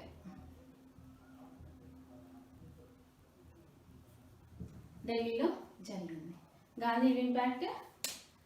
సో దీంట్లో ఇది ఫస్ట్ ప్యాక్ట్ ఏంటి అంటే ఒక గవర్నర్ జనరల్ అండ్ ఇండియన్ వీళ్ళు ఇద్దరు కలిసి ఒకే దాని మీద సైన్ పెట్టడం ఈక్వల్గా సైన్ పెట్టడం అనేది ఫస్ట్ ప్యాక్ట్ అని చెప్పొచ్చు. సో ఇందులో గాంధీ ఏం చెప్పిండు అంటే గాంధీ డిమాండ్స్ ఏంటి అంటే క్రిమినల్ బ్యాక్గ్రౌండ్ లేకుండా అరెస్ట్ అయినటువంటి పొలిటికల్ ప్రిజనర్స్ని రిలీజ్ చేయాలి. ఎవరికైతే ఫైన్స్ వేశారో జరిమానాలు వేసిన వాళ్ళని కట్టకుండా చేయాలి, అంటే వాళ్ళ దగ్గర నుంచి జరిమానాలు వసూలు చేయొద్దు. అండ్ అగ్రికల్చర్ ల్యాండ్ అమ్ముకొని తీసుకున్నప్పుడు వాళ్ళని రిటర్న్ వాళ్ళ అగ్రికల్చర్ ల్యాండ్స్ వాళ్ళకి ఇచ్చేయాలి, రిటర్న్ ఇచ్చేయాలి. సాల్ట్ని ఉప్పుని తయారు చేసుకునేటువంటి అంటే వాళ్ళ పర్సనల్ వినియోగానికి తయారు చేసుకునేటువంటి అధికారాన్ని ఇవ్వాలి. ఇంకోటి శాంతియుతంగా మేము పికెటింగ్ చేసుకునేటట్లు చేయాలి, చేసేటట్లు అనుమతిని ఇవ్వాలి. ఇంకా భగత్ సింగ్, రాజ్గురు, సుఖదేవ్ వీళ్ళకి ఆల్రెడీ ఉరి శిక్ష వేశారు. సో దాన్ని రద్దు చేయాలి, ఇది ఆయన డిమాండ్స్. సో వీళ్ళు అన్నీ ఒప్పుకున్నారు, కానీ భగత్ సింగ్, రాజ్గురు, సుఖదేవుల మీద ఉన్నటువంటి ఉరిని మాత్రం మేము తీసేయము అని చెప్పి, శిక్షను మేము రద్దు చేయమని చెప్పి అన్నారు. అయినా సరే మిగతా ఒప్పుకున్నారు కదా అని ఈయన సెకండ్ రౌండ్ టేబుల్ కాన్ఫరెన్స్కి అటెండ్ అయ్యింది గాంధీ. ఎప్పుడు అనుకున్నాం second round table conference? September 7th to December 1st, 1931. Second round table conference. September 7th, December 1st, 1931. So 1931 ఈ గాంధీ ఈవినింగ్ ప్యాక్ట్ తర్వాత ఆయన ఏం చేసిండు అంటే సివిల్ డిసోబీడియన్స్ మూమెంట్ని ఆపేసిండు. అంటే టెంపరీగా ఆపేద్దాము, తర్వాత మనం కంటిన్యూ చేద్దాము, నేనైతే second round table conference attend అయ్యి వస్తా అని ఆయన ఆపేయడం జరిగింది గాంధీ ఈవినింగ్ ప్యాక్ట్ తర్వాత. సో ఇప్పుడు సివిల్ డిసోబీడియన్స్ మూమెంట్ అయిపోయింది. సో ఇందులో వీళ్ళంతా Aga Khan III and doctor B R Ambedkar, Rettamalai Srinivasa Rao, so వీళ్ళంతా కూడా అటెండ్ అయ్యారు. వీళ్ళతో పాటు INC నుంచి కొత్తగా అటెండ్ అయింది ఎవరు అంటే గాంధీ, మదన్ మోహన్ మాలవ్య, సరోజిని నాయుడు, ఉమెన్స్ తరపున Sarojini Naidu. So Indo Christians తరపున అటెండ్ అయింది ఎవరు అంటే సురేందర్ కుమార్ దత్, పన్నీర్ సెల్వం. ఇండో క్రిస్టియన్స్ తరపున పన్నీర్ సెల్వం. వీళ్ళు సెకండ్ రౌండ్ టేబుల్ కాన్ఫరెన్స్కి అటెండ్ అయ్యారు. సో ఇందులో చెప్పింది ఏంటి అంటే సపరేట్ ఎలక్టరేట్స్ డిప్రెస్డ్ క్లాసెస్కి అండ్ మైనారిటీస్, ఆంగ్లో ఇండియన్స్కి, యూరోపియన్స్కి వీళ్ళందరికీ కూడా సపరేట్ ఎలక్టరేట్స్ని ఇవ్వాలి. Already doctor B R Ambedkar Simon commission వాళ్ళకి ఆయన మెమోరాండం ఇచ్చినప్పుడు కూడా మాకు సపరేట్ ఎలక్టరేట్స్ కావాలి, ముస్లిమ్స్కి ఆల్రెడీ 1909 యాక్ట్ ద్వారా సపరేట్ ఎలక్టరేట్స్ ఇచ్చారు, సో అట్లనే మాకు కూడా సపరేట్ ఎలక్టరేట్స్ ఇవ్వాలి అని చెప్పి ఆయన మెమోరాండం సైమన్ కమిషన్లో ఇవ్వడం జరిగింది. సో దాని మీద డిస్కషన్ జరిగింది, కానీ గాంధీ ఒప్పుకోలేదు. ఎందుకంటే మేము సపరేట్ ఎలక్టరేట్స్ ఇచ్చి డివైడ్ అండ్ రూల్ని మేము కంటిన్యూ చేయలేము, కాబట్టి మేము ఒప్పుకోము అని చెప్పి గాంధీ ఒప్పుకోలేదు. దాంతో ఇది ఫెయిల్ అయిపోయింది. సో ఆయన December 28, 1931 లండన్ నుంచి గాంధీ రిటర్న్ వచ్చింది. December 28, 1931. So third round table conference ఎప్పుడు జరిగింది? Third round table conference November 17 to December 24, 1932. 1932లో థర్డ్ రౌండ్ టేబుల్ కాన్ఫరెన్స్ జరిగింది. November 17 to December 24, 1932లో. ఈ థర్డ్ రౌండ్ టేబుల్ కాన్ఫరెన్స్కి అటెండ్ అయిన వాళ్ళు ఎవరు అంటే హైదరాబాద్ నుంచి సర్ అక్బర్ హైదరీ అటెండ్ అయ్యారు. అండ్ బికనీర్ నుంచి వాళ్ళు మహారాజా అటెండ్ అయ్యారు. నెక్స్ట్ మైసూర్ నుంచి మిర్జా ఇస్మాయిల్ అటెండ్ అయ్యారు. బరోడా నుంచి వీటి కృష్ణమాచారి అటెండ్ అయ్యారు. సో జమ్మూ అండ్ కాశ్మీర్ నుంచి వజహత్ హుస్సేన్ అటెండ్ అయ్యారు. నెక్స్ట్ ఆల్వార్ నుంచి ఫతేహ్ నసీబ్ ఖాన్ అటెండ్ అయ్యారు. ఉదయ్పూర్, జైపూర్, జోధ్పూర్ నుంచి సుఖదేవ్ ప్రసాద్ అటెండ్ అయ్యారు. సో వీళ్ళు థర్డ్ రౌండ్ టేబుల్ కాన్ఫరెన్స్కి అటెండ్ అయ్యారు. INC అటెండ్ అవ్వలేదు. Doctor B R Ambedkar, Aga Khan III Muslim league నుంచి, అగాఖాన్ III డిప్రెస్డ్ క్లాసెస్ నుంచి doctor B R Ambedkar and Josh, so వీళ్ళంతా కూడా థర్డ్ రౌండ్ టేబుల్ కాన్ఫరెన్స్కి అటెండ్ అవ్వడం జరిగింది. సో ఇందులో డిస్కస్ చేసిన పాయింట్ అంటే ఈ థర్డ్ రౌండ్ టేబుల్ కాన్ఫరెన్స్ తర్వాత 1933లో వైట్ పేపర్ మీద దీనికి సంబంధించిన అన్నీ కూడా రాయడం జరిగింది. సో దాంట్లో జాయింట్ సెలక్షన్ కమిటీని మేము అపాయింట్ చేస్తామని చెప్పారు. సో దీని ద్వారా వచ్చినటువంటి యాక్ట్ ఏంటి, ఒక కొత్త చట్టాన్ని తీసుకొచ్చారు. సో ఆ కొత్త చట్టం 1935 యాక్ట్. ఇది జూలైలో ఇంప్లిమెంటేషన్ అయింది, 1935 act. So third round table conference discuss చేసినటువంటి వాటి ఆధారంగా వచ్చినటువంటి కొత్త చట్టం ఏంటి అంటే 1935 ఇండియన్ గవర్నమెంట్ యాక్ట్. సో ఈ రౌండ్ టేబుల్ కాన్ఫరెన్స్ కంప్లీట్ అయిపోయింది. Three round table conference. So మనం చెప్పుకున్నాం సెకండ్ రౌండ్ టేబుల్ కాన్ఫరెన్స్లో గాంధీ వెళ్ళిండు. మళ్ళీ డిసెంబర్ 28, 1931 ఆయన రిటర్న్ రావడం జరిగింది లండన్ నుంచి. సో అతను వచ్చిన తర్వాత వెంటనే సివిల్ డిసోబీడియన్స్ మూవ్మెంట్ని కంటిన్యూ చేద్దామని చెప్పింది. అయితే డిసెంబర్ 31న అప్పుడు ఉన్నటువంటి వైస్రాయ్ ఎవరు? Lord Willingdon. సో ఈ విల్లింగ్టన్కి మీతో మాట్లాడాలి అని డిసెంబర్ 31 అన్నారు. ఆయన ఒప్పుకోకపోయేసరికి సివిల్ డిసోబీడియన్స్ మూవ్మెంట్ కంటిన్యూ చేసింది. సో వైస్రాయ్ లార్డ్ ఇర్విన్ తర్వాత వచ్చినటువంటి వైస్రాయ్ లార్డ్ విల్లింగ్టన్. సో అతను తర్వాత వాళ్ళు ఏం చేశారంటే గవర్నమెంట్ ఆల్రెడీ బ్రిటిష్ గవర్నమెంట్కి ఒక ఐడియా ఉంది. ఫస్ట్ టైం మాత్రం కొంచెం అంత ఐడియా లేదు, అంటే వీళ్ళు ఎట్లా వస్తారు అనేది వాళ్ళకి ఐడియా లేక కొంచెం టైం పట్టింది వీళ్ళని అరెస్ట్ చేయడానికి. బట్ సెకండ్ టైం ఆల్రెడీ వీళ్ళు ప్రిపేర్ అయి ఉన్నారు. సో ఇక్కడ నుంచి గాంధీ వెళ్ళిండు అంటే మళ్ళీ సివిల్ డిసోబీడియన్స్ మూవ్మెంట్ కంటిన్యూ చేస్తున్నారు, ప్రిపేర్ అయి ఉన్నారు. అందుకే వాళ్ళు ఒక మార్షల్ లాని తీసుకొచ్చారు. సో అందరినీ అరెస్ట్ చేయడం స్టార్ట్ చేశారు. జనవరి 4న ఈయనని అరెస్ట్ చేశారు. సో అక్కడ నుంచి రాగానే జనవరి 4, 1932లో మహాత్మా గాంధీని అరెస్ట్ చేశారు. జనవరి 4న అరెస్ట్ చేశారు. విత్ ఇన్ 120 డేస్లోనే 80,000 మెంబర్స్ని అరెస్ట్ చేయడం జరిగింది. అంటే అంత తొందరగా వాళ్ళు ప్రీ ప్లాన్డ్గా ఉన్నారు. సో దానికి సత్యాగ్రహ ఆశ్రమాలు ఉన్నాయి కదా, వీళ్ళు ఆల్రెడీ ఎస్టాబ్లిష్ చేసుకున్నారు కదా. సో ఆశ్రమాలన్నింటినీ కూడా ఇల్లీగల్ అని చెప్పి వాళ్ళు ఆక్యుపై చేసుకోవడం జరిగింది. మళ్ళీ జరిమానాలు మళ్ళీ ఎవరికైతే వాళ్ళు జరిమానాలు విధించారో వాళ్ళ నుంచి బలవంతంగా వసూలు చేసుకోవడం స్టార్ట్ చేశారు. ట్యాక్సెస్ వసూలు చేసుకోవడం స్టార్ట్ చేశారు. సో ఇవన్నీ శాంతియుతంగా అందరు పికెటింగ్ చేస్తుంటే దాన్ని ఆపడం స్టార్ట్ చేశారు. లాఠీ చార్జులు చేశారు. బాంబేలోని వడాల్లో లాఠీ చార్జ్ చేస్తున్నా కూడా వీళ్ళు దాన్ని ఎదిరించి వాళ్ళు ఉప్పు సత్యాగ్రహాన్ని కంటిన్యూ చేయడం జరిగింది. కర్ణాటకలోని సన్కట్టాలో కూడా అట్లనే జరిగింది. అంటే లాఠీ చార్జ్ చేస్తున్నా కూడా వీళ్ళు దాన్ని ఎదిరించడం జరిగింది. సో ఇట్లా జరుగుతున్నప్పుడు ఆయన మహాత్మా గాంధీ 1934లో సివిల్ డిసోబీడియన్స్ మూవ్మెంట్ని ఆపేసింది. 1934. సో సివిల్ డిసోబీడియన్స్ మూవ్మెంట్ ఎప్పుడు జరిగింది? 2 దశలకు జరిగింది. సో 1930 to 1934 వరకు సివిల్ డిసోబీడియన్స్ మూవ్మెంట్ జరిగింది. సో 1930 మార్చ్ 12న స్టార్ట్ చేసిండు. తర్వాత గాంధీ ప్యాక్ తర్వాత టెంపరీగా ఆపేయడం జరిగింది. మళ్ళీ వచ్చి దాన్ని కంటిన్యూ చేసిండు. 1934లో సివిల్ డిసోబీడియన్స్ మూవ్మెంట్ని ఆపేసిండు.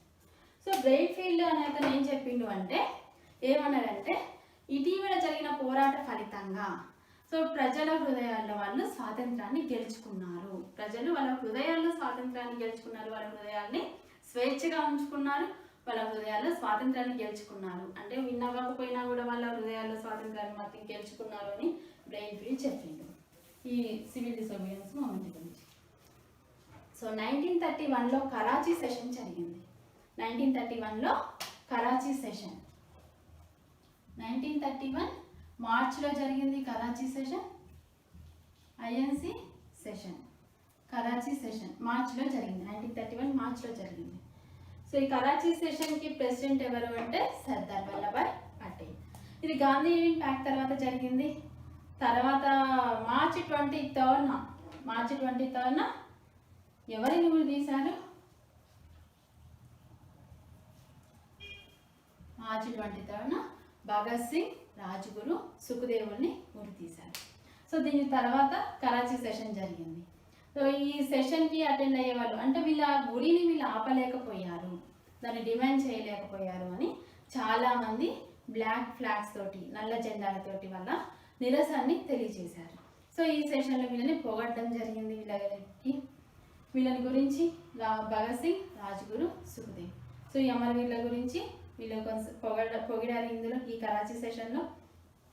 ఈ సెషన్లో తీసుకున్నటువంటి రెజల్యూషన్స్ ఏంటి అంటే ఫండమెంటల్ రైట్స్ని తీసుకొచ్చారు, అడాప్ట్ చేసుకున్నారు. ఫండమెంటల్ రైట్స్ని అడాప్ట్ చేసుకున్నారు. So freedom of speech, freedom to the press, so పత్రికా స్వాతంత్రాన్ని ఇవ్వాలి అన్నారు. నెక్స్ట్ భావ ప్రకటన స్వాతంత్రం, యూనియన్స్ని ఏర్పాటు చేసుకునేటువంటి ఫ్రీడమ్ ఉండాలి, కంపల్సరీ యూనియన్స్ని ఏర్పాటు చేసుకోవాలి. నెక్స్ట్ వయోజన ఓటు హక్కు ఉండాలి. వయోజన ఓటు హక్కుతో పాటు free and compulsory primary education, free and compulsory primary education ఇవ్వాలి, నిర్బంధ ప్రాథమిక విద్యను ఇవ్వాలి.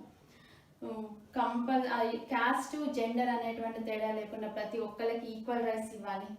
నేషనల్ ఎకనామిక్ ప్రోగ్రామ్ని ఫస్ట్ టైం ఇంట్రడ్యూస్ చేశారు. నేషనల్ ఎకనామిక్ ప్రోగ్రామ్ని తీసుకురావాలన్న. సో పని గంటల్ని తగ్గించాలి, కనీస వేతనాలను ఇవ్వాలి, మహిళలకి ఇండస్ట్రియల్ దాంట్లో రక్షణ కల్పించాలి మహిళలకి. సో ఇట్లాంటి రీఫార్మ్స్. అండ్ ట్రేడింగ్, మైన్స్ ఇవి ఎవరి చేతుల్లో ఉండాలి అంటే స్టేట్ గవర్నమెంట్ చేతుల్లో ఉండాలి.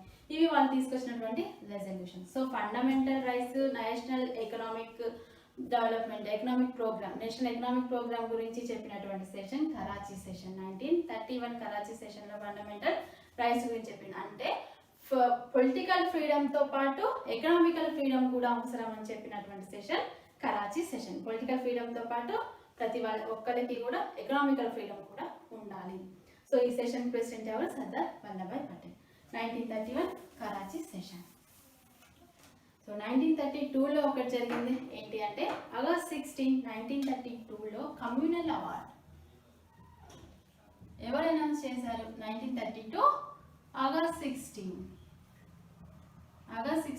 కమ్యూనల్ అవార్డు ఎవరు అనౌన్స్ చేశారు? రామ్సే మెక్డొనాల్డ్ అనౌన్స్ చేసింది కమ్యూనల్ అవార్డుని.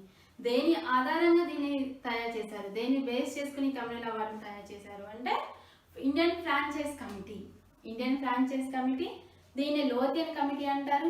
సో ఇండియన్ ఫ్రాంచైజ్ కమిటీని బేస్ చేసుకుని ఈ కమ్యూనల్ అవార్డుని ప్రకటించడం జరిగింది, ఇండియన్ ఫ్రాంచైజ్ కమిటీ.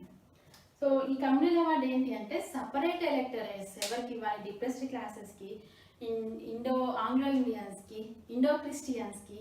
సో ప్రతి ఒక్కరికి ఎవరైతే మైనారిటీగా పరిగణింపబడతారో వాళ్ళకి సపరేట్ ఎలక్టరేట్స్ ఇవ్వాలి. డిప్రెస్డ్ క్లాసెస్కి, ఉమెన్స్కి, మరాఠాస్కి, వీళ్ళందరికీ కూడా సపరేట్ ఎలక్టరేట్స్ ఇవ్వాలి. నార్త్ వెస్ట్ ఫ్రాంటైన్ ప్రావిన్సెస్లో తప్ప రిమైనింగ్ మిగిలిన అన్ని ప్రావిన్సెస్లో కూడా 3% సీట్స్ని ఉమెన్స్కి రిజర్వ్ చేయాలి, మహిళలకి 3% సీట్లని రిజర్వ్ చేయాలి. సో నెక్స్ట్ ఈ డిప్రెస్డ్ క్లాసెస్కి డబల్ ఓటింగ్ ఉంటుంది. ఒకటేమో సపరేట్ ఎలక్టరేట్స్కి వేయాలి, ఇంకోటి జాయింట్ ఎలక్టరేట్స్కి వేయాలి. సో ఇది ఉంటుంది. నెక్స్ట్ బాంబేలో 7 సీట్లు మరాఠాస్కి కేటాయించడం జరిగింది. సో ఇది కమ్యూనల్ అవార్డులో ఉండే మెయిన్ పాయింట్స్. సో అంటే సపరేట్ ఎలక్టరేట్స్ మిగతా అన్నిటికీ ఇవ్వాలి. డిప్రెస్డ్ క్లాసెస్కి, ఆంగ్లో ఇండియన్స్కి, ఇండో క్రిస్టియన్స్కి, సో ఎవరైతే మైనారిటీగా ఉన్నారో మరాఠాస్కి, ఉమెన్స్కి, వీళ్ళకి ఇవ్వాలి అని చెప్పి ఈ కమ్యూనల్ అవార్డు. కానీ గాంధీ ఒప్పుకోలేదు. ఎందుకంటే ఫస్ట్ నుంచి కూడా డివైడ్ అండ్ రూల్ పాలసీని మళ్ళీ వీళ్ళు తీసుకొస్తున్నారు. ఆల్రెడీ ముస్లిమ్స్ని 1909 మింటో మాలే రిఫార్మ్స్ ద్వారా డివైడ్ చేశారు. సో మళ్ళీ వాళ్ళకి అక్కడ సెపరేట్ ఎలక్టరేట్స్ ఇచ్చారు. మళ్ళీ ఇక్కడ కూడా వీళ్ళు స్టార్ట్ చేశారు, అంటే డివైడ్ అండ్ రూల్ పాలసీని తీసుకొచ్చారు. అన్టచబిలిటీని నేను వ్యతిరేకిస్తున్నాను, అన్టచబిలిటీని తీసేద్దాం కానీ సపరేట్ ఎలక్టరేట్స్ ఇచ్చి కాదు అని చెప్పి ఆయన గాంధీ నేను ఒప్పుకోను అని చెప్పి ఎర్రవాడ జైల్లో ఉన్నాడు అప్పటికి. సో జనవరి 4th ఆయన అరెస్ట్ చేశారని చెప్పుకున్నాం. సో ఎర్రవాడ జైల్లోనే ఆయన నిరాహార దీక్ష స్టార్ట్ చేసింది. ఎప్పుడు? సెప్టెంబర్ 20, 1932న ఈయన నిరాహార దీక్ష స్టార్ట్ చేసింది. సెప్టెంబర్ 20, 1932న. సెప్టెంబర్ 24లో Poona pact. So Poona pact జరిగింది ఎవరెవరికి? డాక్టర్ బిఆర్ అంబేద్కర్కి, గాంధీజీకి. పూనా ప్యాక్ట్ సెప్టెంబర్ 24న పూనా ప్యాక్ట్ జరిగింది, doctor B R Ambedkar and Gandhiji. So ఏంటిది అంటే సపరేట్ ఎలక్టరేట్స్ని తీసివేయడం. 147 సీట్స్ని మీకు రిజర్వ్ చేస్తాం కానీ సపరేట్ ఎలక్టరేట్స్ మాత్రం వద్దు. సో అట్లా రిజర్వేషన్స్ 147 సీట్స్ ప్రావిన్షియల్ లెజిస్లేటివ్లో అండ్ 18% సీట్స్ సెంట్రల్ లెజిస్లేటివ్లో ఇవ్వడం జరిగింది పూనా ప్యాక్ట్ ద్వారా. సో పూనా ప్యాక్ట్ ద్వారా మనం గుర్తుంచుకోవాల్సింది ఏంటి అంటే కమ్యూనల్ అవార్డు అంటే సపరేట్ ఎలక్టరేట్స్ డిప్రెస్డ్ క్లాసెస్కి వీళ్ళకి ఇవ్వడము రద్దయింది. ఇది పూనా ప్యాక్ట్. ఎవరికి జరిగింది? గాంధీకి, డాక్టర్ బిఆర్ అంబేద్కర్. ఇప్పుడు సెప్టెంబర్ 24. సో తర్వాత గాంధీ హరిజన టూర్ని స్టార్ట్ చేసింది, హరిజన యాత్ర. సో ఆయన జైల్లో ఉండగానే ఆయన హరిజనుల గురించి ఆల్ ఇండియన్ అన్టచబిలిటీ లీగ్ 1932లో all Indian untouchability league start చేసిండు. 1932 all Indian untouchability league. So Harijan వీక్లీని స్టార్ట్ చేసింది 1933లో, హరిజన్ వీక్లీని స్టార్ట్ చేసింది 1933. సో తర్వాత ఆయన వార్ధా ఆశ్రమం నుంచి, యాక్చువల్లీ ఆయన ఆశ్రమం ఎక్కడ స్టార్ట్ చేసింది? సబర్మతిలో. కానీ ఆయన ఏమన్నాడంటే స్వరాజ్ వచ్చే వరకు నేను సబర్మతికి తిరిగి రాను అని చెప్పి వార్ధాలో ఆయన మళ్ళీ ఆశ్రమాన్ని స్టార్ట్ చేసిండు. సో వార్ధా ఆశ్రమం నుంచి ఆయన హరిజనుల కోసం యాత్రని స్టార్ట్ చేసిండు, హరిజన టూర్ స్టార్ట్ చేసిండు. సో వార్ధా నుంచి టోటల్గా 1933 to 1934 వరకు 20,000 కిలోమీటర్స్ నడిచిండు. సో మధ్యలో అన్టచబిలిటీని తీసివేయాలి. సో మన టెంపుల్లో వాళ్ళని ఎలో చేయాలి, సో దేవాలయాలలో ప్రవేశాన్ని కల్పించాలి, అన్టచబిలిటీని తీసివేయాలి అని మధ్యలో ప్రచారం చేసుకుంటూ వెళ్ళిండు. హరిజన్ సేవక్ సంఘి విరాళాలు సేకరించిండు. సో వాళ్ళు కంపల్సరీ దేవాలయాల్లోకి ఎంటర్ అవ్వాలి అని. సో ఈయన ప్రతి దగ్గర కూడా ఆగుకుంటూ ఈయన ప్రచారాలు చేస్తుంటే కొంతమంది ఆర్థోడాక్స్ వాళ్ళు అంటే సనాతన హిందువులు ఏం చేశారు అంటే ఈయన అడ్డుకోవడానికి ప్రయత్నించారు. సో ఈయన ఇట్లాంటివి చేయొద్దు, వాళ్ళ దేవాలయాల్లో ప్రవేశాలు వద్దు అని ఈయన అడ్డుకోవడానికి ప్రయత్నించారు.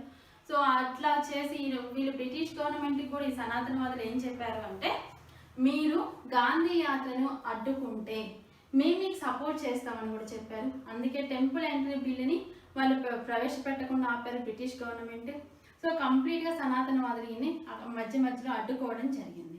సో ఈయన యాత్ర చేసిన, సో హరిజనులకు అన్టచబిలిటీని తీసివేయడానికి నేను యాత్ర చేస్తున్నా అంటే ఇది స్టార్ట్ చేసిన ఈ దీక్ష.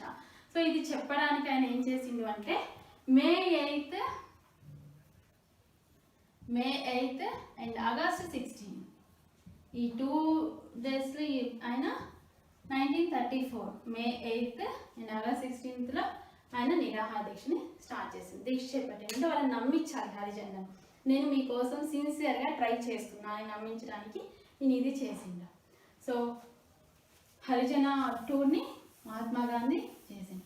అయితే గాంధీకి ఈ అంబేద్కర్కి ఈ అన్టచబిలిటీ విషయంలో, క్యాస్ట్ విషయంలో పడలేదు. వాళ్ళిద్దరికి డిఫరెంట్ ఐడియాలజీస్ ఉన్నాయి క్యాస్ట్ మీద. గాంధీ ఏమంటాడు అంటే క్యాస్ట్ అనేది డివిజన్ ఆఫ్ లేబర్ మీద డిపెండ్ అయి ఉంది, శ్రమ విభజన మీద ఉంది. పూర్వకాలంలో బ్రాహ్మణ, క్షత్రియ, వైశ్య, శూద్రాస్ ఇట్లా ఉన్నారు, వాళ్ళంతా కూడా శ్రమను బట్టి డివైడ్ అయ్యారు. సో ఇది మనం మొబిలిటీ అయితే ఇది చేంజ్ అవుతుంది క్యాస్ట్ అనేది. సో అన్టచబిలిటీ మనం తీసివేయచ్చు. సో ఇది డివిజన్ ఆఫ్ లేబర్ మీద డిపెండ్ అయ్యింది. కానీ అంబేద్కర్ ఇది వారసత్వంగా వస్తుంది, తండ్రి ఏదైతే కొడుకు అదే అవుతుంది. కానీ ఇది మనం ఎక్కడికి చేంజ్ వెళ్ళినా కూడా ఇది చేంజ్ అవ్వడం అయితే ఉండదు. అన్టచబిలిటీ అనేది అది కష్టం అవుతుంది వెళ్ళడం అని ఆయన. సో వీళ్ళిద్దరిది ఐడియాలజీ డిఫరెంట్ ఉంది ఈ విషయంలో, క్యాస్ట్ విషయం. సో తర్వాత 1934లో కాంగ్రెస్ సోషలిస్ట్ పార్టీ ఎవరు ఫామ్ చేశారో జయప్రకాష్ నారాయణ్, మీనూ మసాని, ఆచార్య నరేంద్రదేవ్. జయప్రకాష్ నారాయణ్, మీనూ మసాని, ఆచార్య నరేంద్రదేవ్ 1934లో కాంగ్రెస్ సోషలిస్ట్ పార్టీని స్టార్ట్ చేశారు. Okay, so civil disobedience movement ఎప్పుడు జరిగింది? 1932-34 వరకు జరిగింది. And round table conference 1930, first round table conference 31-32. So 3 round table conference లండన్లో జరిగినాయి. సో హరిజన కమ్యూనల్ అవార్డు ఎప్పుడు ప్రకటించారు? 1932లో పూనా ప్యాక్ట్